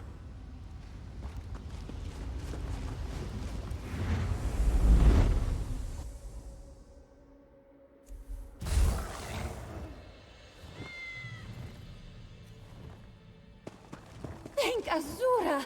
I was about to come after you. I know Talbira's song. I could have helped. Izago's soul is at peace. Save your voice for when we face Ravith-Morna. Oh, Izago, my poor friend. May his voice join the chorus of our brothers and sisters in the sands behind the stars. In a way, his disappearance led us to Moonsinger Talbira. Oh, I wish he was still here. I have so much I want to tell him. What happened to you back in Rimmon Necropolis? Moonsinger Talbira's spirit entered my soul. I am still seeing so very much. Glimpses of a life I do not recognize. From an age I never knew. And I hear it. Talbira's song. As though I have known it my whole life. So Moonsinger Talbira possessed you? This is like no possession. At least, not one I have ever seen. It is hard to tell where she ends and I begin now.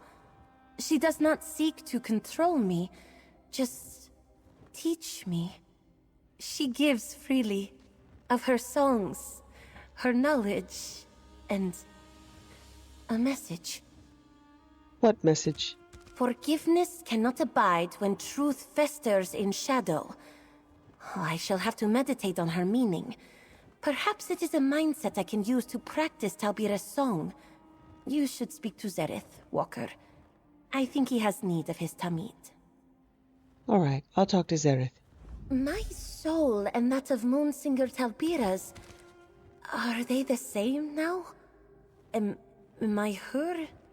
Is she me? I would ask to travel with you and Zerith, but I have so much to figure out now. So much to practice and learn. Are you sure you're all right? You know me, yes? You need to trust me right now. I am an exorcist. I know the signs of dark spirits. The things the void whispers, tempting us into darkness. I sense nothing like that from Talbira. Has Talbira showed you anything else? It's hard for her to show me anything right now. And yet, I can't shake the feeling that our souls are deeply connected. I'll have to go looking for myself. Remembering things from a life I didn't know I lived is very strange. You're taking this very well. I am a bit overwhelmed, but with your help, we have found a song that can stop Ravith-Morna. And I've made a deep connection with one of my ancient sisters. I am awed by the grace of Azura, and ready to sing. What was Talbira's message again? Forgiveness cannot abide while truth festers in shadow. Mysterious, isn't it? There must be some reason for shrouding her exact meaning from me. I'm eager to discover it for myself. What do you think it means? It certainly feels as if it has something to do with Zerith and Ravith-Morna. He works to forgive and redeem fallen souls. Perhaps some truth must still be revealed before he can forgive her for what she's done. And what's next for you? I know Talbira's song. Now I need to practice. I'll also see if I can teach it to other Twilight Cantors. I just hope nobody asks too many questions about how I learned it. Especially the Inquisitors. What will you tell the Inquisitors if they end up questioning you? That I wrote the song myself. If Talbira's soul has been reborn in me, Well, that's not really a lie, is it? I won't mention you and Zerith. Don't worry.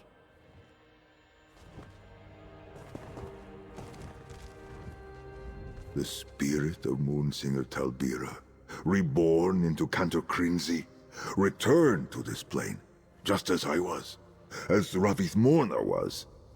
Azura's purpose for me becomes more clear, and yet more fraught as well. The message that Moonsinger Talbira gave Cantor Crinzy, do you know what it means? Forgiveness cannot abide when truth festers in shadow. Yes, I am certain I understand Talbira's message. But Crinzy does not. Strange. Perhaps the Moonsinger still has things to teach our Cantor. She will understand soon enough. Can you explain what the message means to me? I tried, Tamid, I truly did. With you at my side, I thought I was ready to confront my past. But the pain... I was wrong. I am sorry. But Azura has given us a path forward. Talbira is here, lending us her song. So it was not for nothing. How does that help us? Talbira's song was powerful enough to hold Ravith Morna, to drown out her voice. Ravith has forsaken Azura. But perhaps we might yet persuade her to return to the light. Of course, Crinzy will need time to practice before that day comes. And we'll need to find Ravith Morna. We explored my past and rediscovered Talbira's song. Azura will guide us to confront these shadows when the time is right. For now, let us leave Crinzy to practice in peace. You and I can continue to build our strength, so we are ready to strike. You have my ear, Tamid. What does this mean for us? Somewhere in Cantor Crinzy's soul is the song that Moonsinger Talbira used to bind Ravith Morna. If Crinzy can hold Ravith Morna in place, perhaps, after all these years, I can persuade her to return to Azura's embrace. Okay. Alright, I think we're going to stop here so we finish the first part of his quest. And we will gather all of our courage, take a nap. Oh, wait, there's a book. In memory of Moonsinger Talbira. Here rests Talbira, master, mother, daughter, mentor. Her song the bane of Raraska, her soul a beacon of Azura's light. May her path to the crossing pass unbending.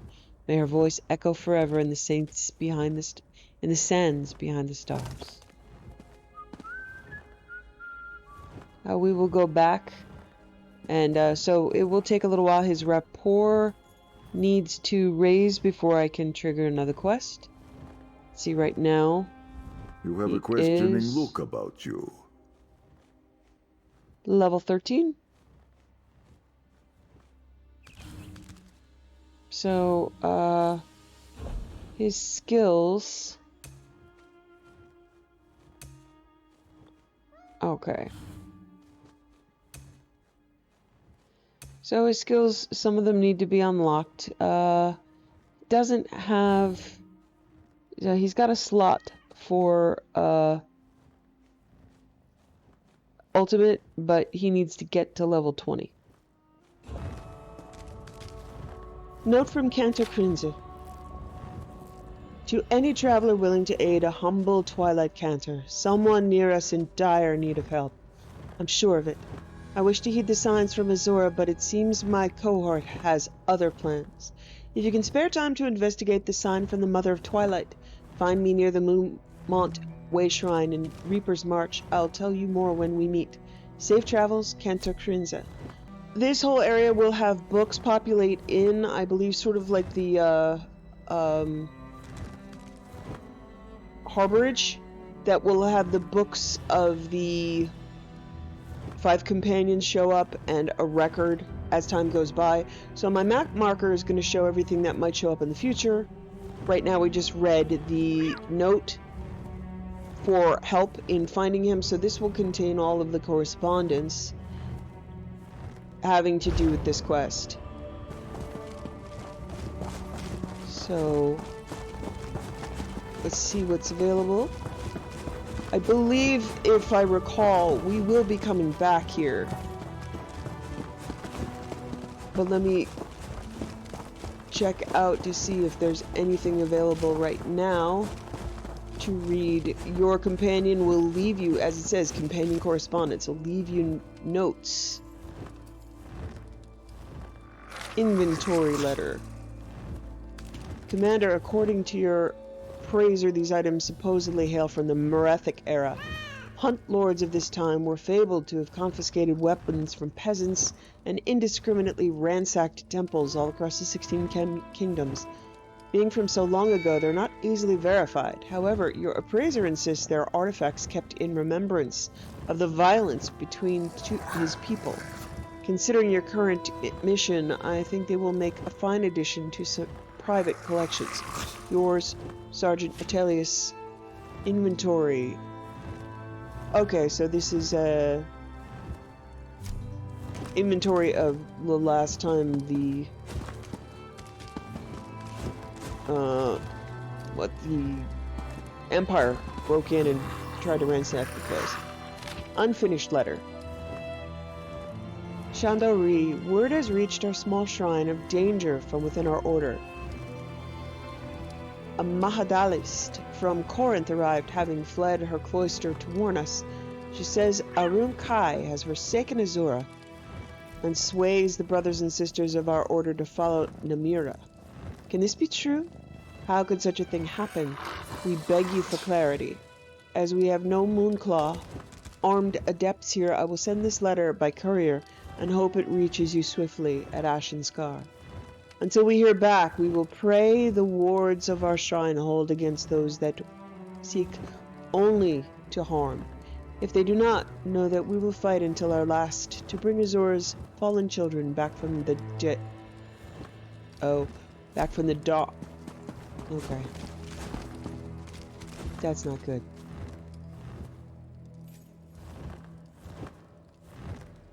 Okay.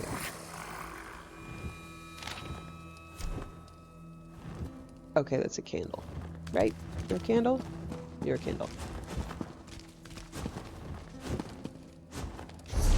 Okay, so according to the map in the future, this is where... Yeah, later letters will show up.